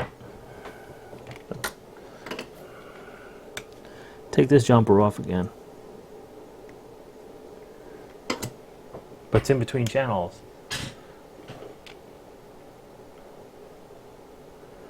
That's 980.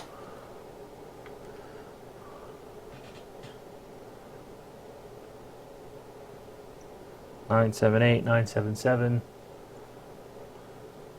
Yeah, I can't get it on channel though. 98, 981. I can't get it on channel.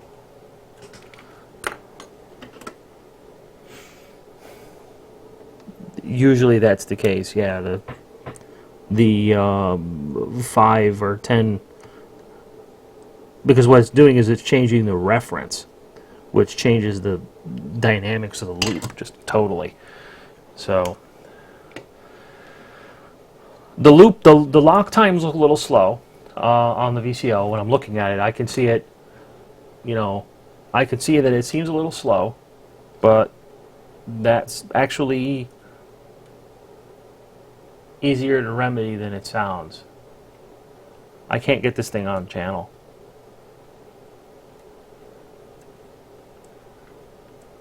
No, I can't get this thing on channel. I wonder why. It's locked, and it seems low. The lock detect pulses are usually in sync with your reference frequency, and this one's a 9.99935.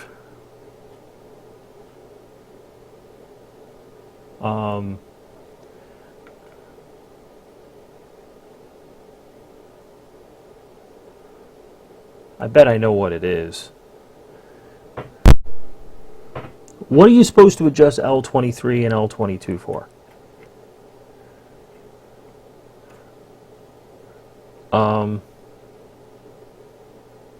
Because L23 makes a change. Yeah, that makes a pretty big change to frequency too. What is L23 supposed to be adjusted for? Where is L23? 24 there. 22 there. 18. What is L23? 18, 19. Oh, there it is.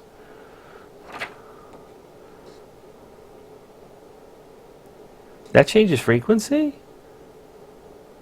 Why?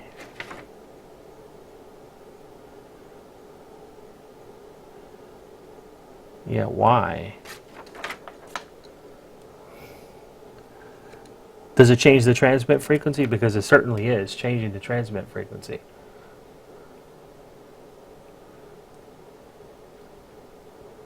Like I can bring it in with that.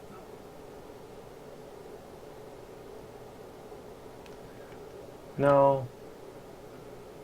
It's changing the power.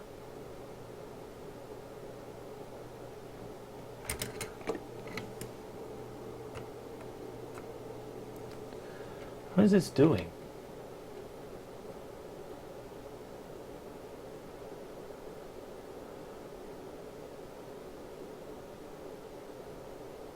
I'm going to cheat and I'm just going to do it for power right now.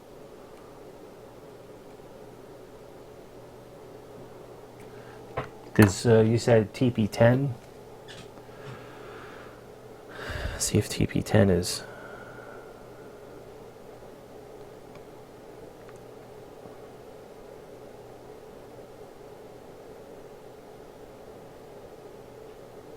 Okay. TP10 is a capacitor that I think might be that one right there. But it's not in the same place, obviously. What frequency have we got here? 10.2396. Yeah, that's it. Alright, that's max.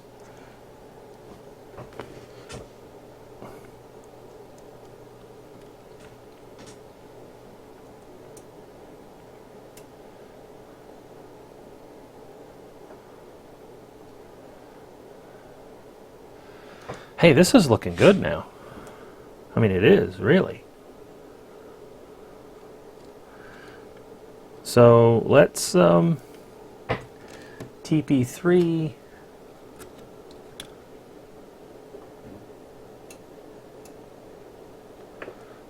Look at this VCO.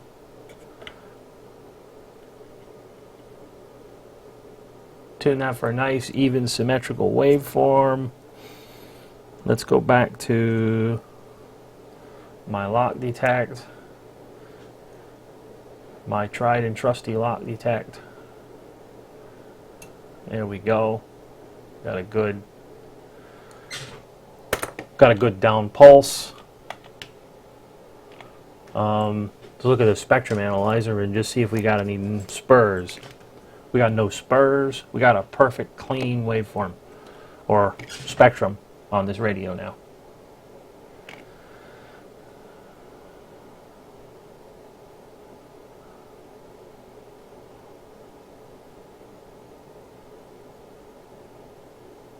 You can't be bothered for YouTube unless you paid for it. I have to scroll up. What did you say that you do when you're tweaking it? Oh, by the watt meter. That's what I was gonna do. That's what it's just like easy enough. Spectrum on this thing it's clean. I mean, it's clean. The VCO is a little slow to lock at some points.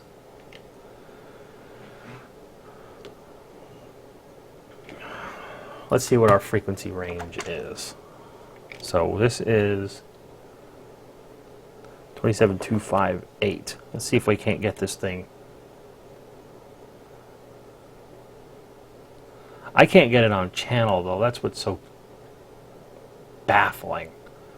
You know, like why can't I get it on channel?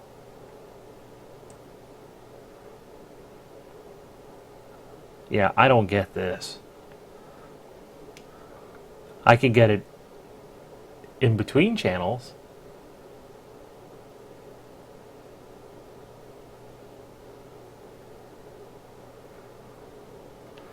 But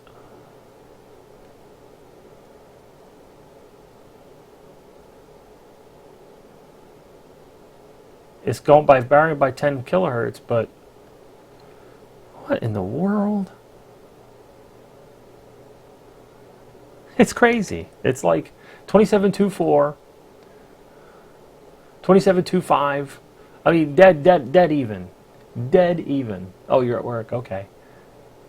2723, 2722, 2721, 2720.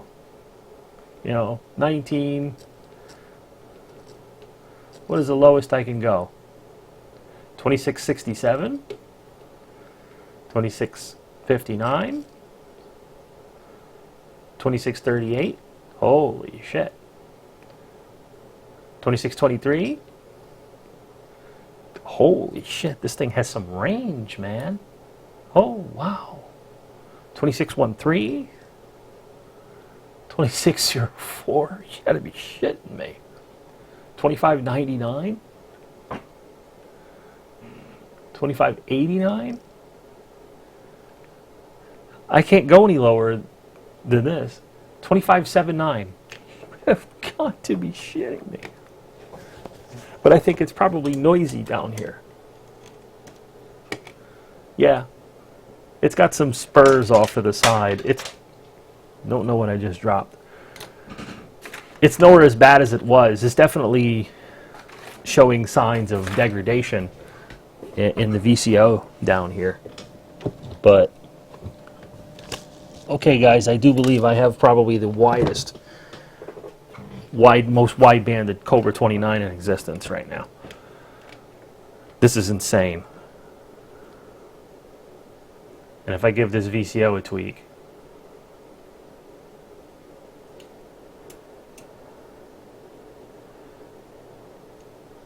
I'm trying. There we go. It's just unhappy. Yes, I did get the ref out to work on the 145, 170. That worked fine. That's the C register bits. I never had a problem with that. This Cobra 29 is like this thing has crate. Really? Have you got code? You put it up somewhere I could take a peek.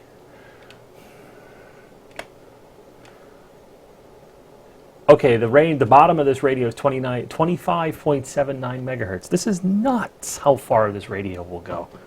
Holy shit. This is insane.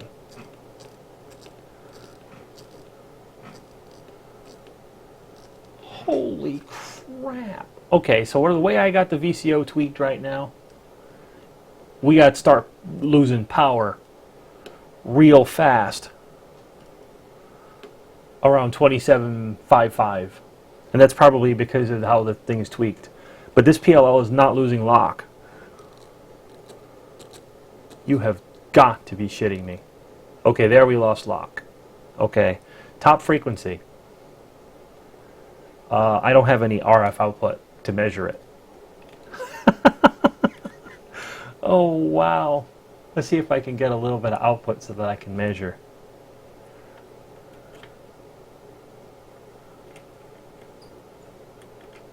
No. Let's go down a little lower. You have got to be shitting me. The range on this. I can't see. I guess I gotta use a spectrum analyzer so I can see a spur so that I can peak it. Oh, I got nothing. Okay, there we go. So let's tweak. There we go. Boom. Power.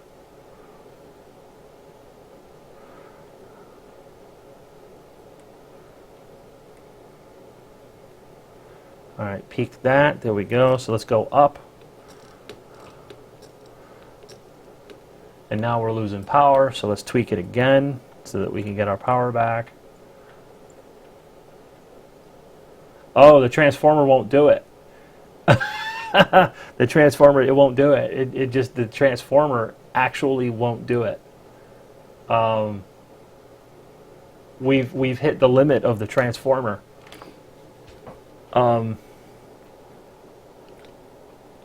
That's what I did. I did exactly what you're talking about. In fact, I still have it here.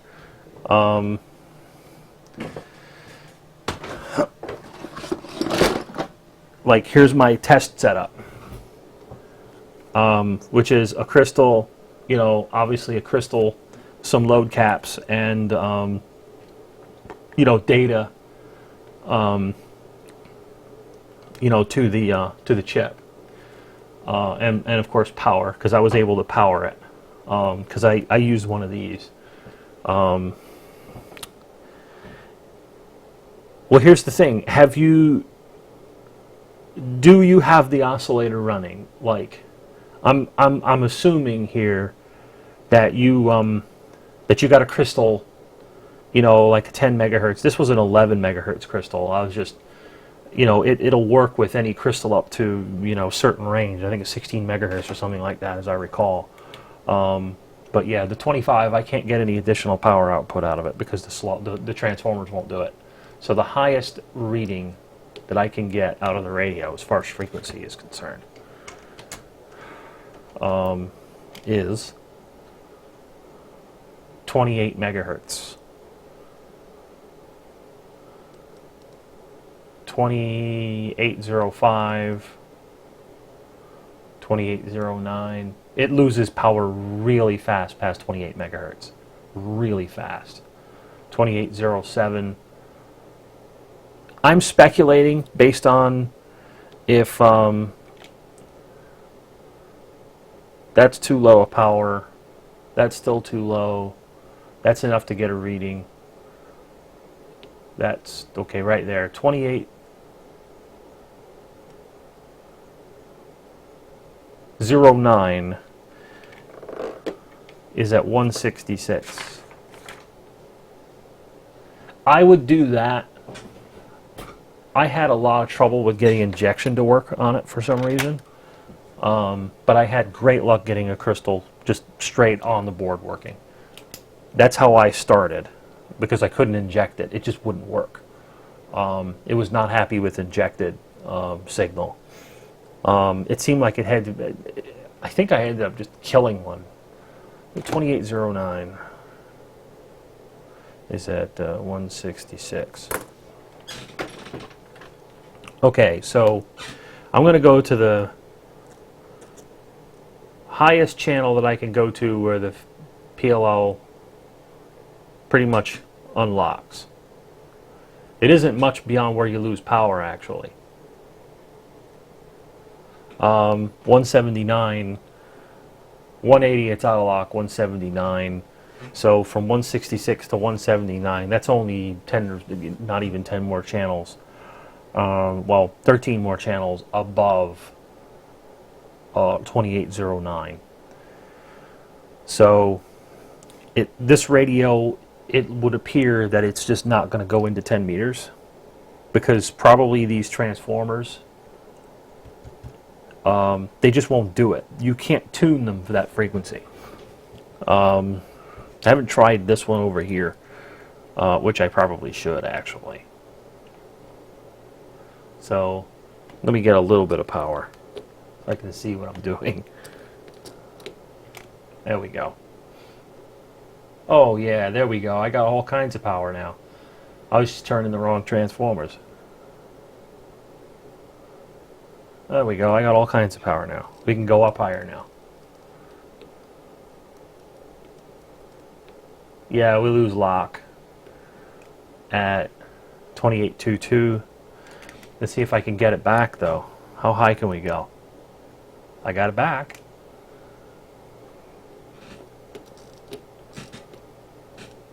All right, now I'm losing lock at...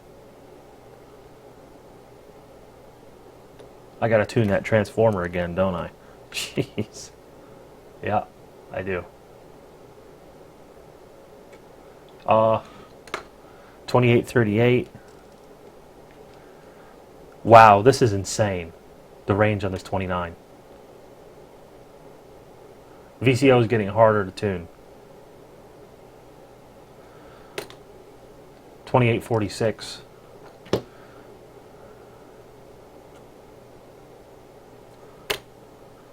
$28.55.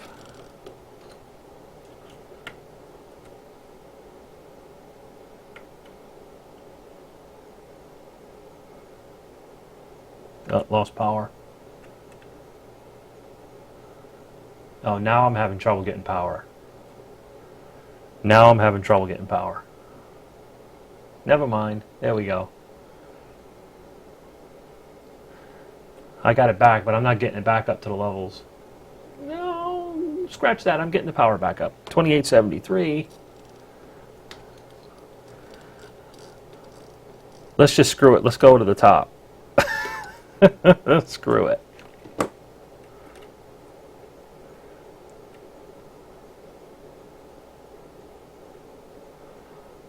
No.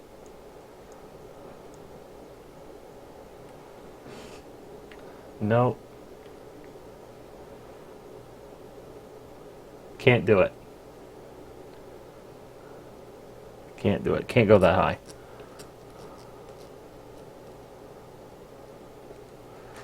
It can't go that high.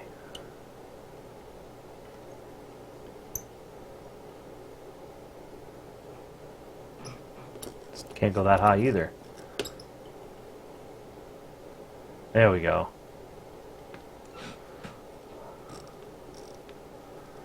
Alright, I'm thinking that that's probably the top.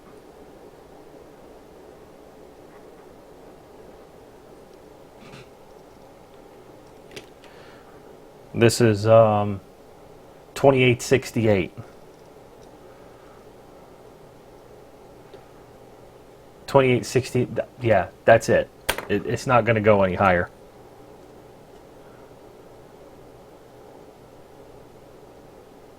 I brought it in. I got a couple more channels. The VCO lock time is really slow up here. Ooh, we're way out of the range of the loop filter. The lock time's slow. 28, yeah, 28.7. That's like the ceiling on this. It ain't going any higher than that. It ain't going to do it. So where's the bottom now? All right, let's see where the bottom is.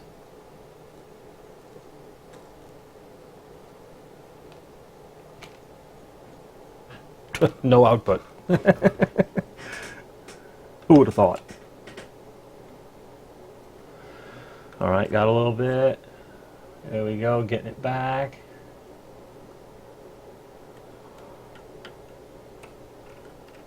Whoopsie.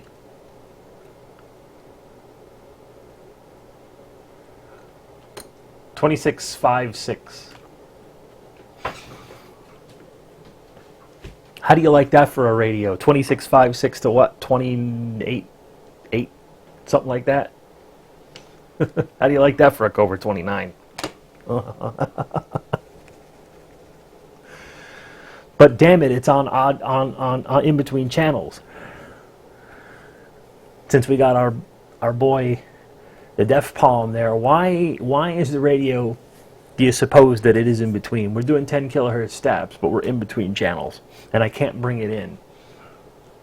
And I don't get why that is.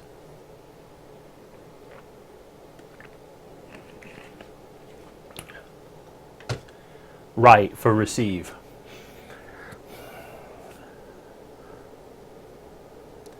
But that's phenomenal. If I had to guess, when you say N, do you mean what pin 6 is doing on the 145-106? What FS is set at? I've got FS pulled to ground. The code that I'm probably sending it right now is probably 75, I think it would be. Maybe 70, well, hang on, we're on 15, that's going to be 3A, 7A, 11A, 78, I think. I think it's 78 right now. Okay. 273 would be, but what about pin 6? Pin 6 is grounded. It should be odd numbers because it would be doing 5 kilohertz steps.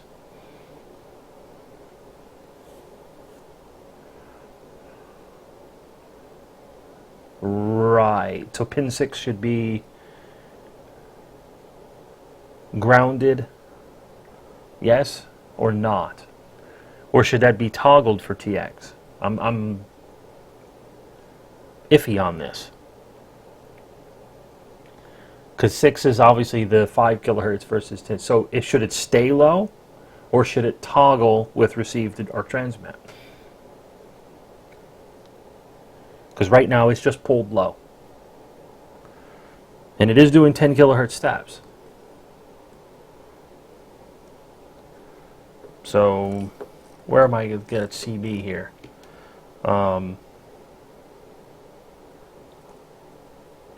That's channel.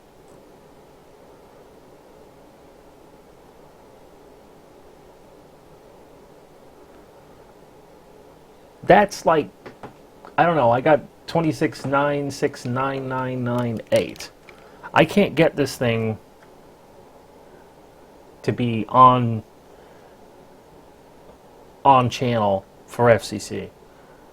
The closest I can get it is within about 2,000 or 2 kilohertz of the channel.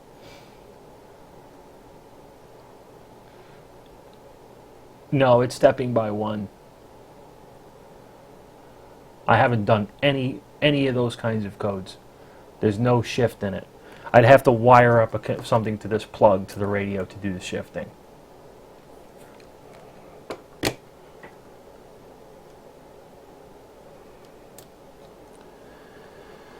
F in, F in, F in, F in, F in. Hopefully it doesn't destabilize it when I clamp onto it.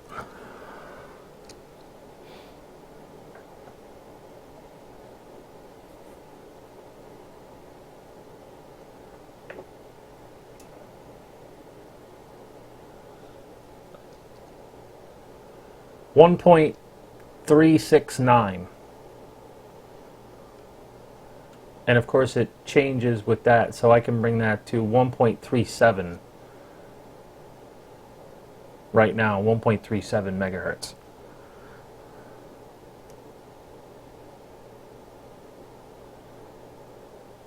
And it's stable.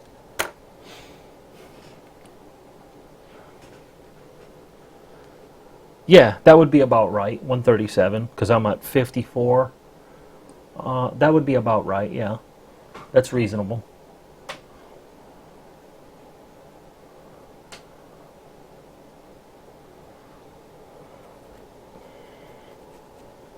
So yeah, 54, 60, yeah. So why, oh why, is the radio on 26970? So that should be, N137 should be what channel?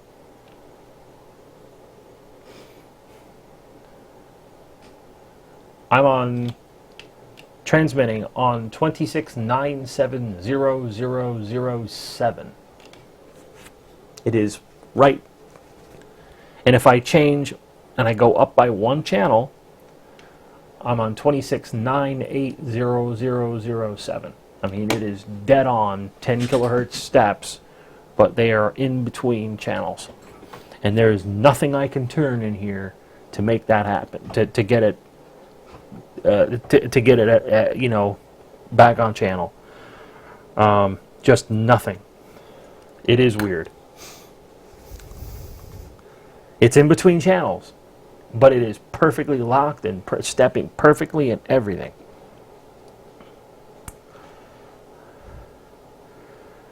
Something about this PLL. If I remove the wire, I believe it does 5 kilohertz steps. If I take pin 6 away. Oh, did the iron turn off again? No, it didn't. If I take that away, it does, I believe it does 5 kilohertz steps.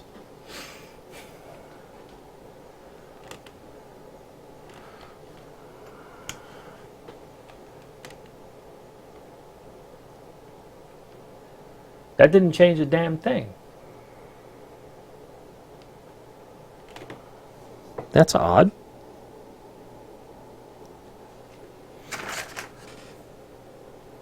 That's odd. Do I have a dead PLL?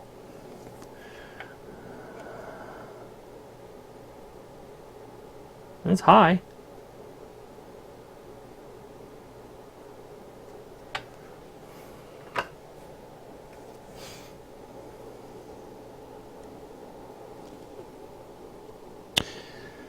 I think I see what it did.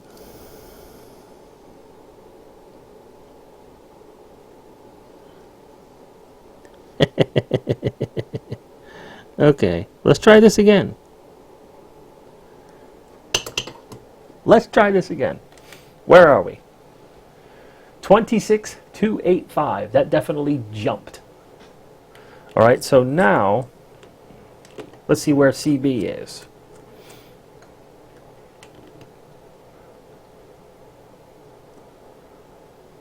It's doing 5 kilohertz steps now. 815, 82, 825, 83, 825, 835, 84, and so on and so forth.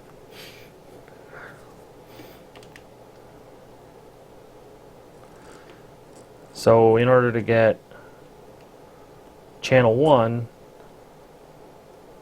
that's 190 on here. So 190 plus 60 is going to be 250. Does that sound right? Around about 250, maybe 250. Because we got the A channels in there. We got what, 5 channels? 255, 273. Would that be 273? 60 and 90 plus the A channels. 1.36499. Yes.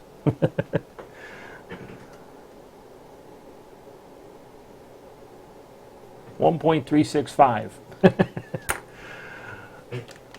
That gives me an output of 26.965.090.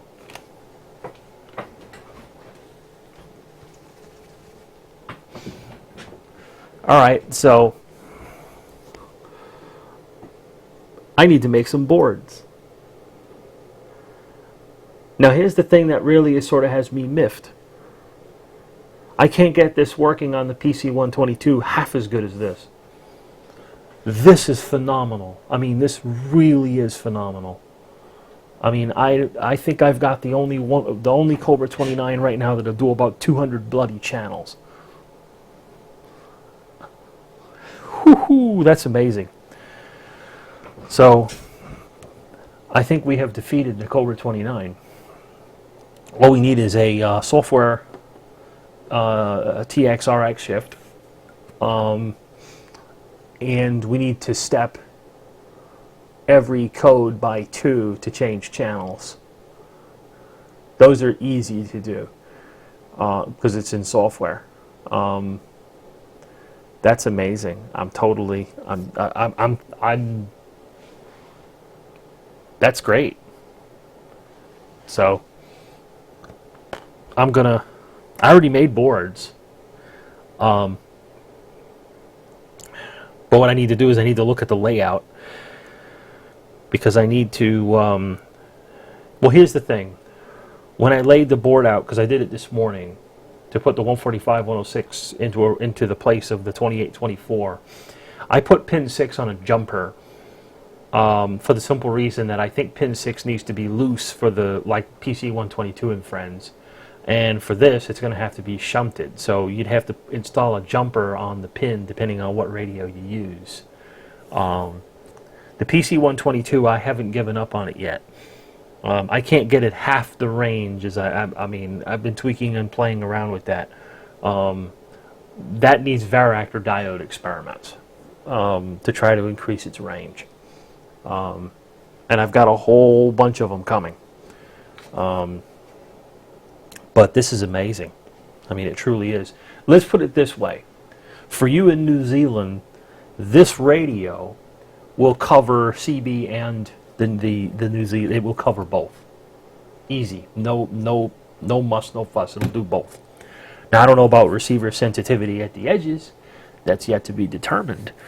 But it certainly will transmit.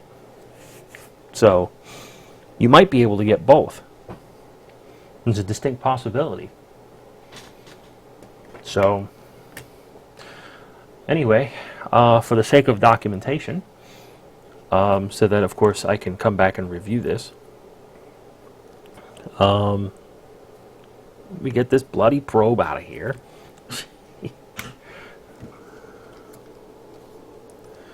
All right. What did I change? Well, that would work too.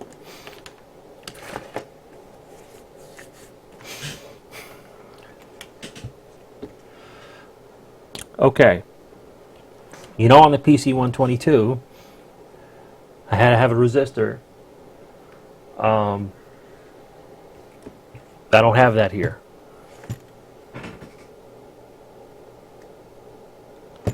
In fact, let me just do it here on the schematic. Hopefully this is something that can be read. R86, lift it.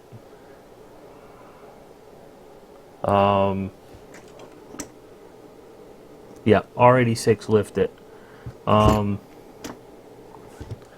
R87. No. R90. Lift that.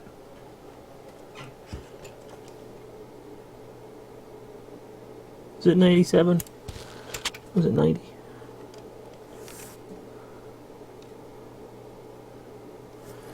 Which one is? Can't see through the wax.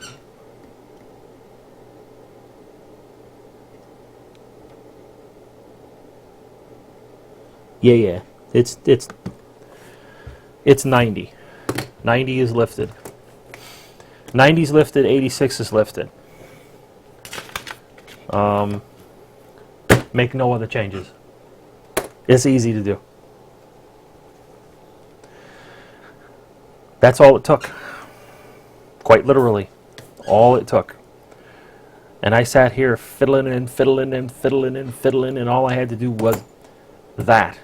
And because I didn't pay attention to what I was doing, and I didn't lift R86 from the word go, I sat here for an hour struggling to figure out what the hell was wrong with it, because I had it in my mind that I had lifted R86 because I used this radio for the 145-170, and I had soldered it back because of playing around with that, and I thought it was lifted. So it's just R86 and R90. Lift those. This Varactor, this SVC 251 or IS 2339, crazy range out of it. I mean, crazy range. This configuration is insane, is what it is. So that's great. I love that. Well, you know what it means? It means you're going to have boards like this for this. Because all the other tweaking I got to do is just, that's all in software. To do the transmit receive offsets, that's all in code. It's simple. That's easy to do in code. And here's the thing. Because it'll do the 5 kilohertz steps, you can totally use that to your advantage. Like I could probably get creative and have A and B channels. So you hit 19A and then you hit 19B, which would be 200, and then you have 20, which would be 205, and then you could have 20B. Yeah, I could get totally creative with those 5 kilohertz steps in software. Totally creative. So it's like, okay, I want to go B. I want to go in between. Totally go in between. Easy to do. So I'm going to wire. I'll probably wire on the board the pin and let the microcontroller control that pin. You know, I got 16 bits on the I/O expander. I'll use one of the other bits to control that, and then you could totally go in between channels, just easy, just boop in between. So totally interesting. It'd definitely be the first of its kind. So I'm happy, but now I have to do one last thing. I really have to look at this again. Phase noise and spurs and other nasties that I had before. Let's see how clean this radio is. Because you could make this radio really nasty doing this stuff.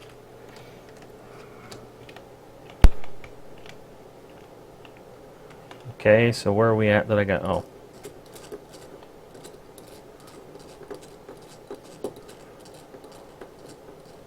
Okay. How come I've got nothing now?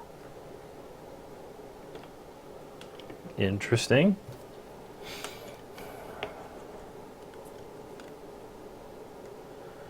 It's interesting. It's not locked. Or is it?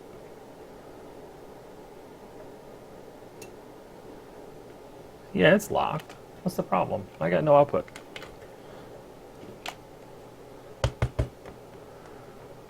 Has my wire gone flaky?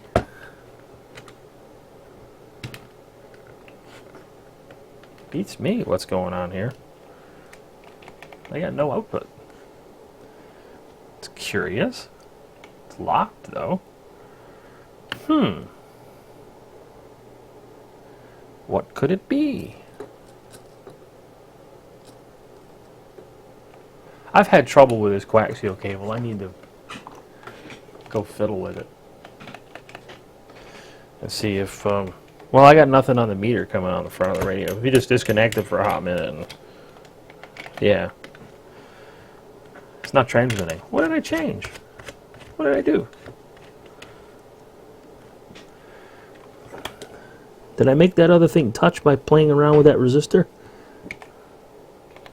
No. I don't get it. I don't get it. Stranger things.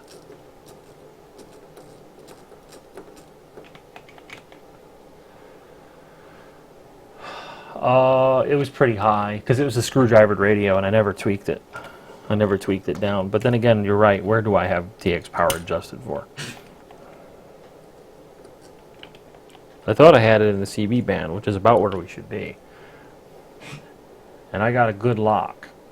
I got a good lock on PLL. So,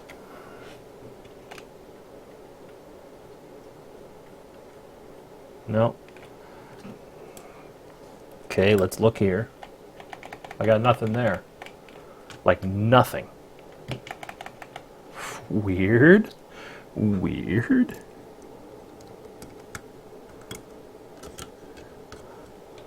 I got VCO. 16.89. Clean as a bell.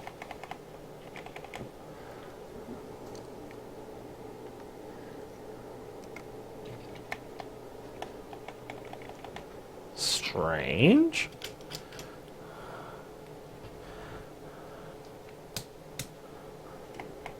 Oh shit. I hit the CBPA switch. You can laugh now. You can laugh now.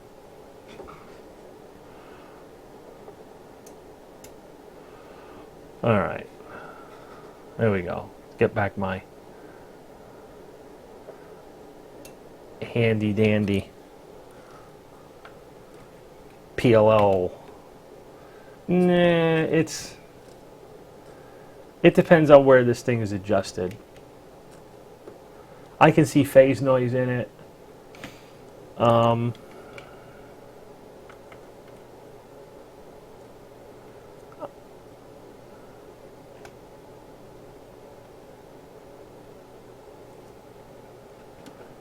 Which is affected by me wiggling this thing around. I can see phase noise in it. See if we can clean that up. Yeah, it's VCO adjustment. Let's get it into CB and then tweak it there. It's not CB right now. It's below CB. Let's see where we're at now. 27,285. That's good enough. We just want to see.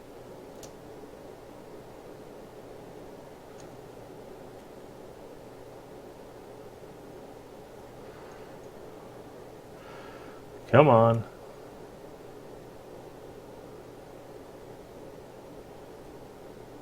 Too far. Way too far. That's okay. All right, so let's see what our spurs, what do we have out here now? Need to tweak this.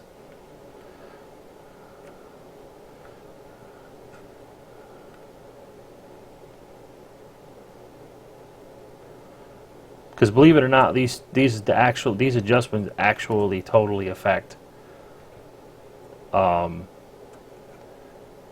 spurs off the side. There we go. It's clean as a bell. Like this thing, it's clean. Let's see. Let's talk in it. Hello, hello, hello, hello, hello, hello, hello, hello, hello. It's clean. This radio's clean. Let's go expand it out. Let's see what we got down at the edge there. Okay, we got one spur. First spur, let's see, where's my peak, my marker. First spur off at 54 megahertz. Fancy that. Who would have thought? 54 megahertz. Somebody's probably screwdrivered that pot, that tank coil there. Okay. No more 54 megahertz. Somebody's frickin' turned that. Why do people turn that? Leave it alone. My God. You can't turn that. Alright, 54 megahertz is, there's still a little tone at like negative 60 some dB down. You can't get rid of it all. But you can certainly not have, you know, negative 20 dB of the shit. Alright, second spur, which would be the third harmonic. Probably and most likely. That's at 81.6, 81.8 megahertz roundabout. I've got a tone coming out there. Now there's nothing in here that I can turn to get rid of that particular tone. Yeah, it looks good on a watt meter, my ass is what it is. Because yes, the power actually did drop a little bit when I turned that. Just for those who are playing along at home. It actually did drop. Because there was probably some milliwatts worth of 54 megahertz coming out of the back of this thing. I mean, that's no joke. It's just not a good idea. We don't like it. But anyway, so let's look at, let's go full span. I got a tone there. It looks like FM radio. Yeah, there's tones. I mean, tell me a radio that doesn't have tones. You know, up, you know, third, fifth, you know, seventh. I mean, they all do, but they're reduced. I mean, they're down, you know, not too much above the noise. Now that other tone there, that's 566 megahertz. I have no idea what's on 566 megahertz that's giving me this big of a tone.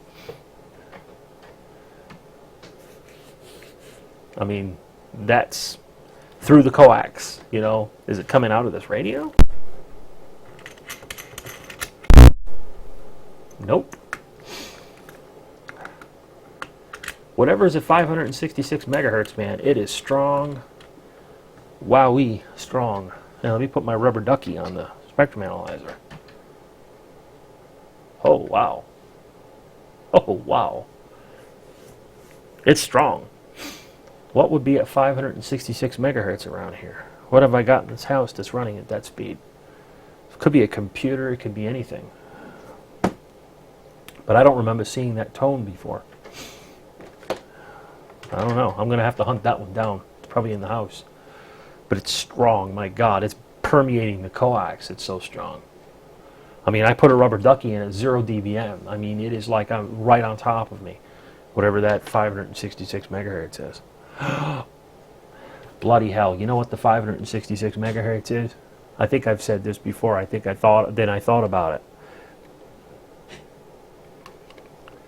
567.180. The frequency the microphones are transmitting at. No wonder it's like bing. It's because it's sitting right next to the bloody instrument. All right. Okay. All right, so this is a success. This is a total success. We have a Cobra 29 that has 200 channels. Coming soon to a technician near you.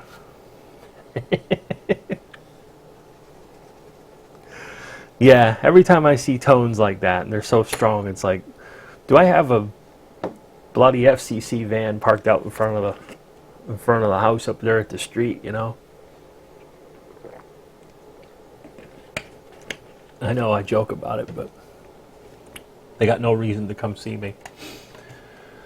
Anyway, so yeah, that's I'm happy with this result. The PC122 needs more work. The board would work in both radios. You know, it's the same phase lock loop. It would work in both. One would have software controlled offsets, you know, for transmit receive. The other one would not.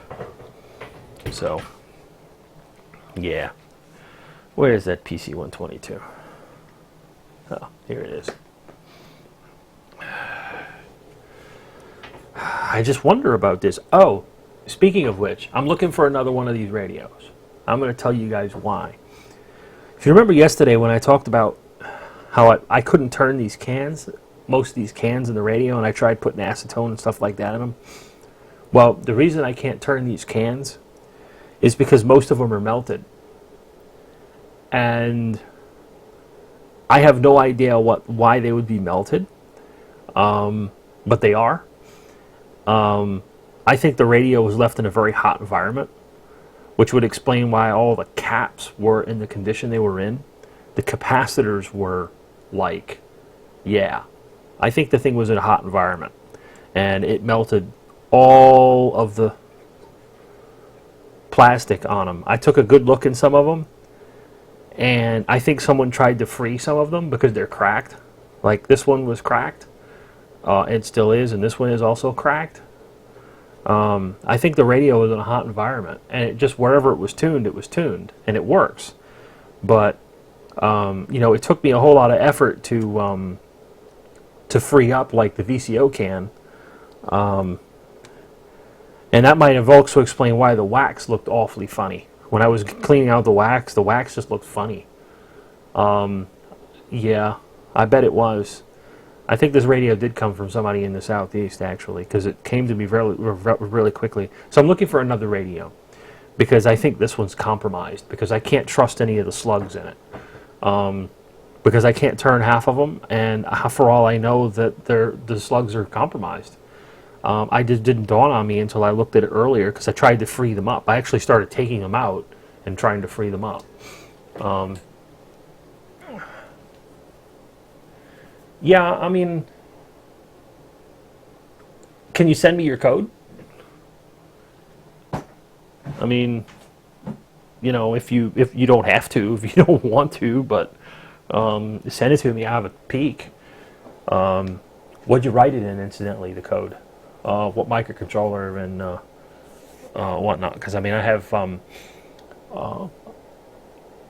if you use a pick and if I happen to have the pick, I can, you know, toss it on a board and find my pick kit and whatnot, my debugger that's around here somewhere for microchip. But where is that thing anyway? Where is that? I got a hockey puck and I got a pick kit. Where's my hockey puck? Hockey puck is the debugger. I don't know.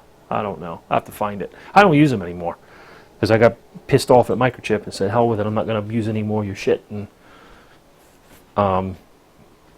then they bought Atmel, so it's like, well, I can't win for losing. So, but anyway, yeah, I mean, it might have actually left out of here. I might have taken that stuff to office. More likely that I would have worked on it there than do here, so I probably took it with me there. But anyway, just send it to me anyway. I'll try to figure it out. Actually, I can import that stuff in Atmel Studio now. It'll do the Arduino in Atmel Studio. If you want, you can send it to me, and I'll take a look at it and compare the timings to mine, because it's probably timings. The Arduino might not be able to toggle the pins fast enough. That's always been my problem with the Arduinos, is that they can't do I/O fast enough because they got so much overhead. But if you want, send it my way. I'll have a peek. Because that was the part of it that it didn't have any trouble with. That's the part that I'm almost assured of, because where is the bloody thing?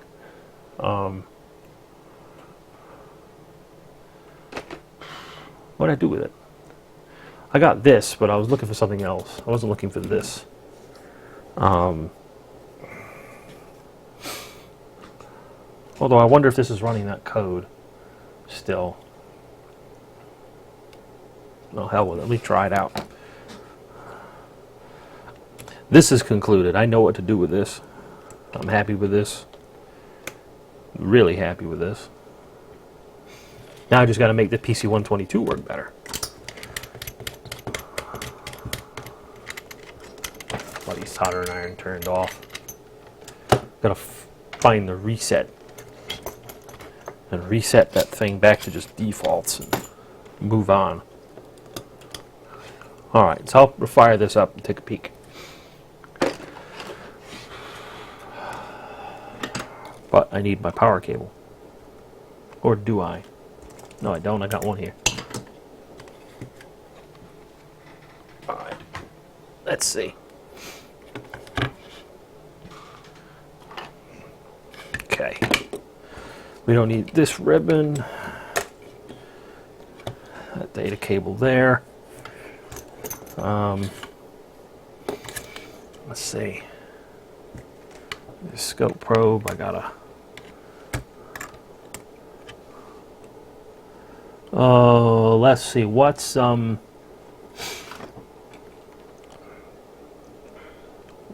it's pin 3, is it not? That's the ref output, I think.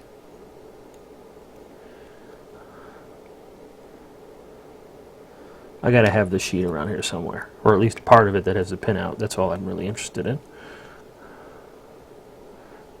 If I can get that in the breadboard. Jeez. Can't get the bloody part in the breadboard.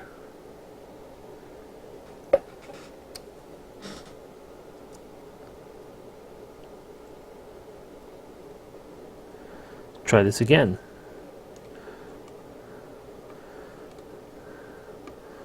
Lead just wants to bend. Alright. Pin 3.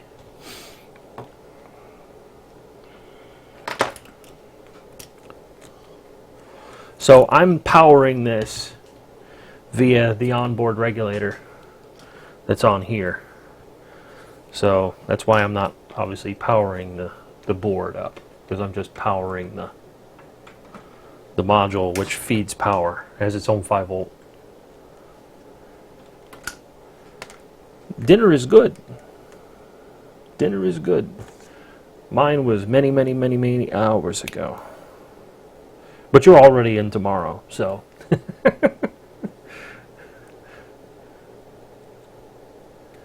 But yeah. Let's try this right quick and see.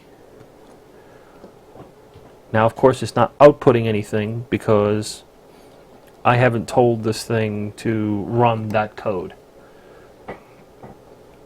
This has a number for these. Alright, so not getting anything out of it. No, not getting anything out of it. Let's see. Is the crystal working?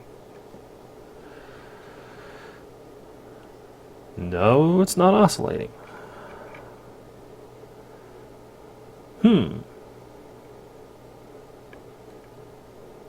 Got power.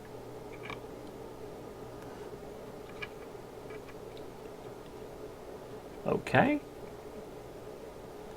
Alright, so the crystal's not starting. I had that problem last time. I couldn't get the bloody crystals to start up half the time.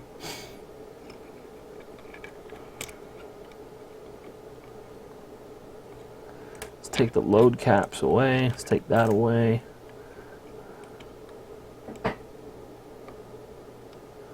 No, no startup.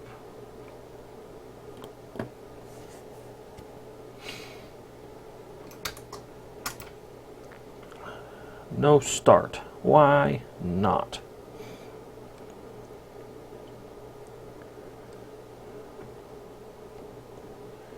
Alright. Let's see, we want 5 volts in division. We got 5 volts.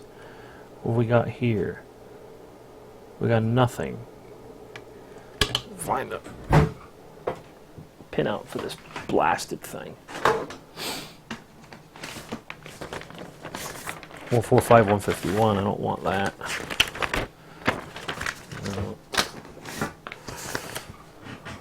No. No, no, no, no.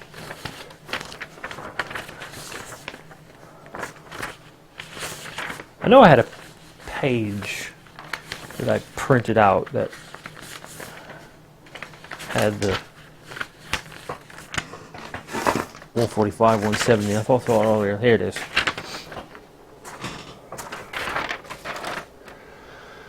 Osk in, osk out. Pin 1 and 2. So I got no power there either. This is curious.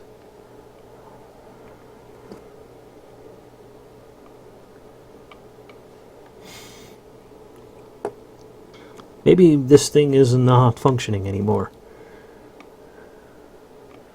Because usually you'll see, oh, there it is. Oh, I think it's oscillating now. Oh, it started and then there we go.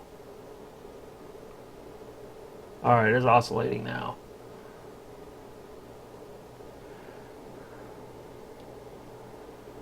Yeah, it's oscillating now, and I got square wave out of... I'm actually not having any load cap, so it's probably oscillating at the wrong frequency. Nope.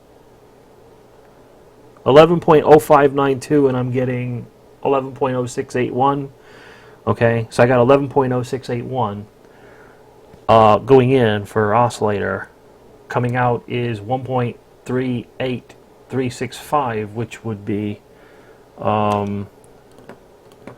I guess whatever I've got that programmed to, that would be what? That would be divide by what, 8?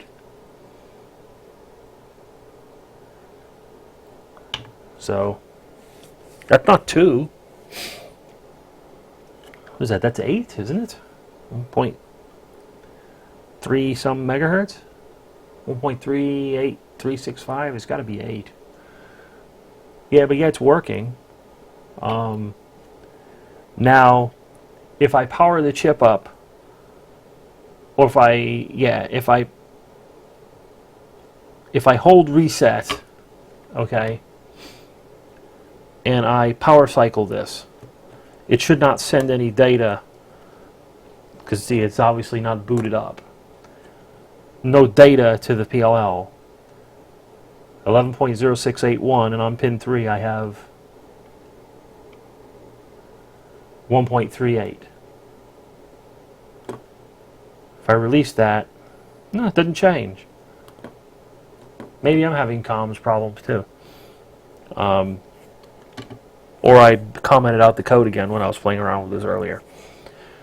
I have to look at the code. But you send it to me, I can try to whack it up on an Arduino. I got some Arduinos around here. I can give it a go. From your code, I should be able to see what pins you use to drive SPI, so on and so forth. The reset sequence on this is tricky. If anything, it should actually be easier on Arduino because it just pulse 4 clocks and then 5 bits, and I think that where one of them is a high, it's like 3 lows, a high, and then another low. So the reset sequence is just weird. You hit it with a reset sequence. You have to hit it with that, I found, or it will just not work. So you hit it with the reset sequence, and then of course that just clears all the registers and loads them to defaults. This thing is, I think, having streaming problems. I've seen it flash yellow, but then it hits it defaults all the registers. So yeah. Anyway, it's probably a good time to call it quits, being 1:45 in the morning, even though I will probably be milling around here for a little while before I actually call it quits. Go and note my changes to the 29 and so on and so forth. Yeah, it flashed up yellow. It probably, yellow is the the whole, I think the buffer is depleted kind of thing. Who knows? But anyways, I also got to look on eBay for some more TC122 like radios. Because that one, I think that one is gimped.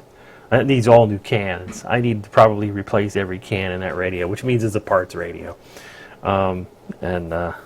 No, some of the cans were okay, actually. I think I don't know. I think the thing got put somewhere hot, and every one of the cans were melted. All the capacitors were all weirded out. Yeah, I didn't think about it until I realized that the reason I can't turn any of the slugs in the radio is because they're melted. But anyway. But yes, I will be looking at 145/170 code when he sends my way, and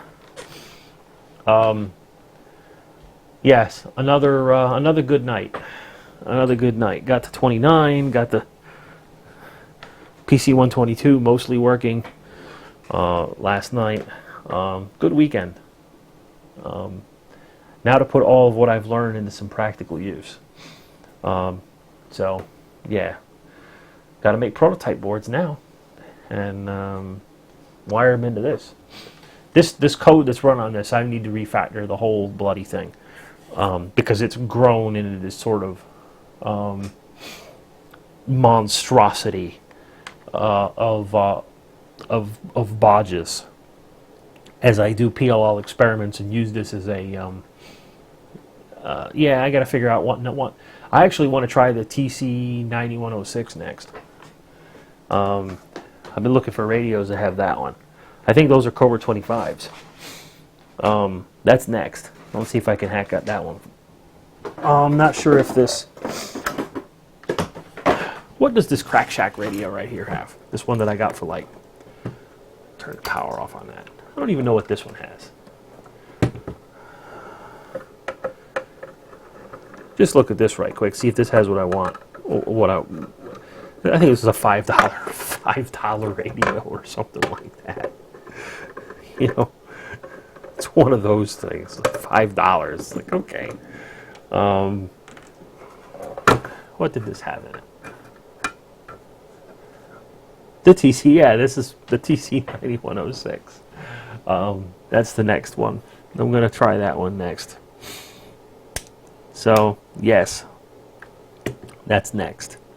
There's a lot more room in this radio. There's a lot more room in this one than there is in the other one. And there's even holes kind of sort of in a good spot. Like that one, yeah, you'd have to put it there.